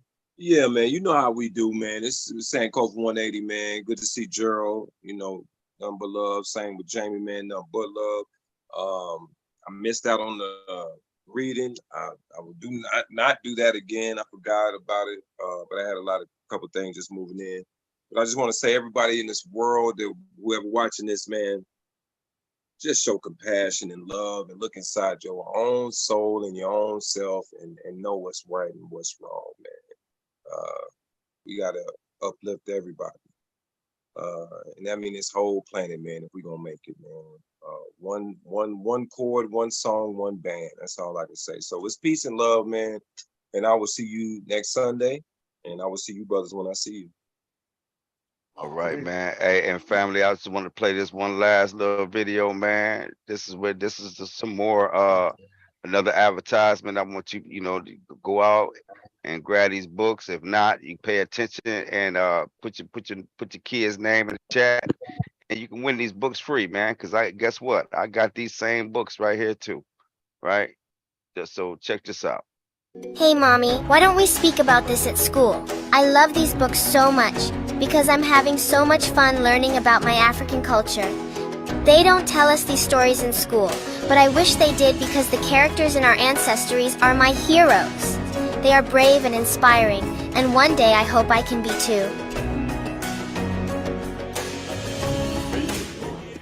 I know that's right. I know that's right. I know that's right. So Boy, yeah, it's a fam. sad day for my people. Boy, I tell you, man. I want to say one thing before we get off here, man. Seeing all that stuff happen to black folks, man, and people of color, man, it's just heartbreaking, man. I tell you, I wish this was a different world we lived in, man. But peace and love. Find the best joy out of life you can find out here in this crazy stuff, man. That's all I can say, man. For sure, man. Hey, family, like and subscribe, please. Share, comment. Let us know what you think, man. Don't be afraid to come on in and join. You know what I'm saying? We just building. We ain't beating up nobody or nothing. We just building, fam. Hey, yeah, come on in, man. Again, fam, just pay attention to what they're doing around here. You know what I'm saying? About trying to change history right in our face. We can't let that happen. Um, watch, be careful, pay attention to the bricks and what they got going on, man, and what's going on between Russia, China, uh, uh, Brazil, India, South Africa, and the other African nations. Check it out, man. Pay attention, fam. Don't let them blindside you. You know what I'm saying? Right now, just know that we are in a economic war. Don't let them fool you, fam. We are in an economic war. You can best believe it. They're trying to make the dollar obsolete. And if that happens, family, we are in trouble. So pay attention, fam. Pay attention to what they're doing with the history. Watch out for these crazy white supremacists that's running around here trying to get back up what happened on the boat cruise or whatever what happened at the dock in Alabama. Hey, we gotta pay attention, man. Keep your eyes open. Uh, you know what I'm saying? They had a shooting down here down here in Florida, down in Jacksonville. Um, so just pay attention, fam. They still pissed off. They ain't satisfied. It's gonna be some more of that going on. So just keep your eye, and practice your Second Amendment, fam. Practice your Second Amendment right. Always practice your Second Amendment right. Make sure you do that, man. Practice your Second Amendment right. All right, fam. Love you. We Anybody out. else? Peace.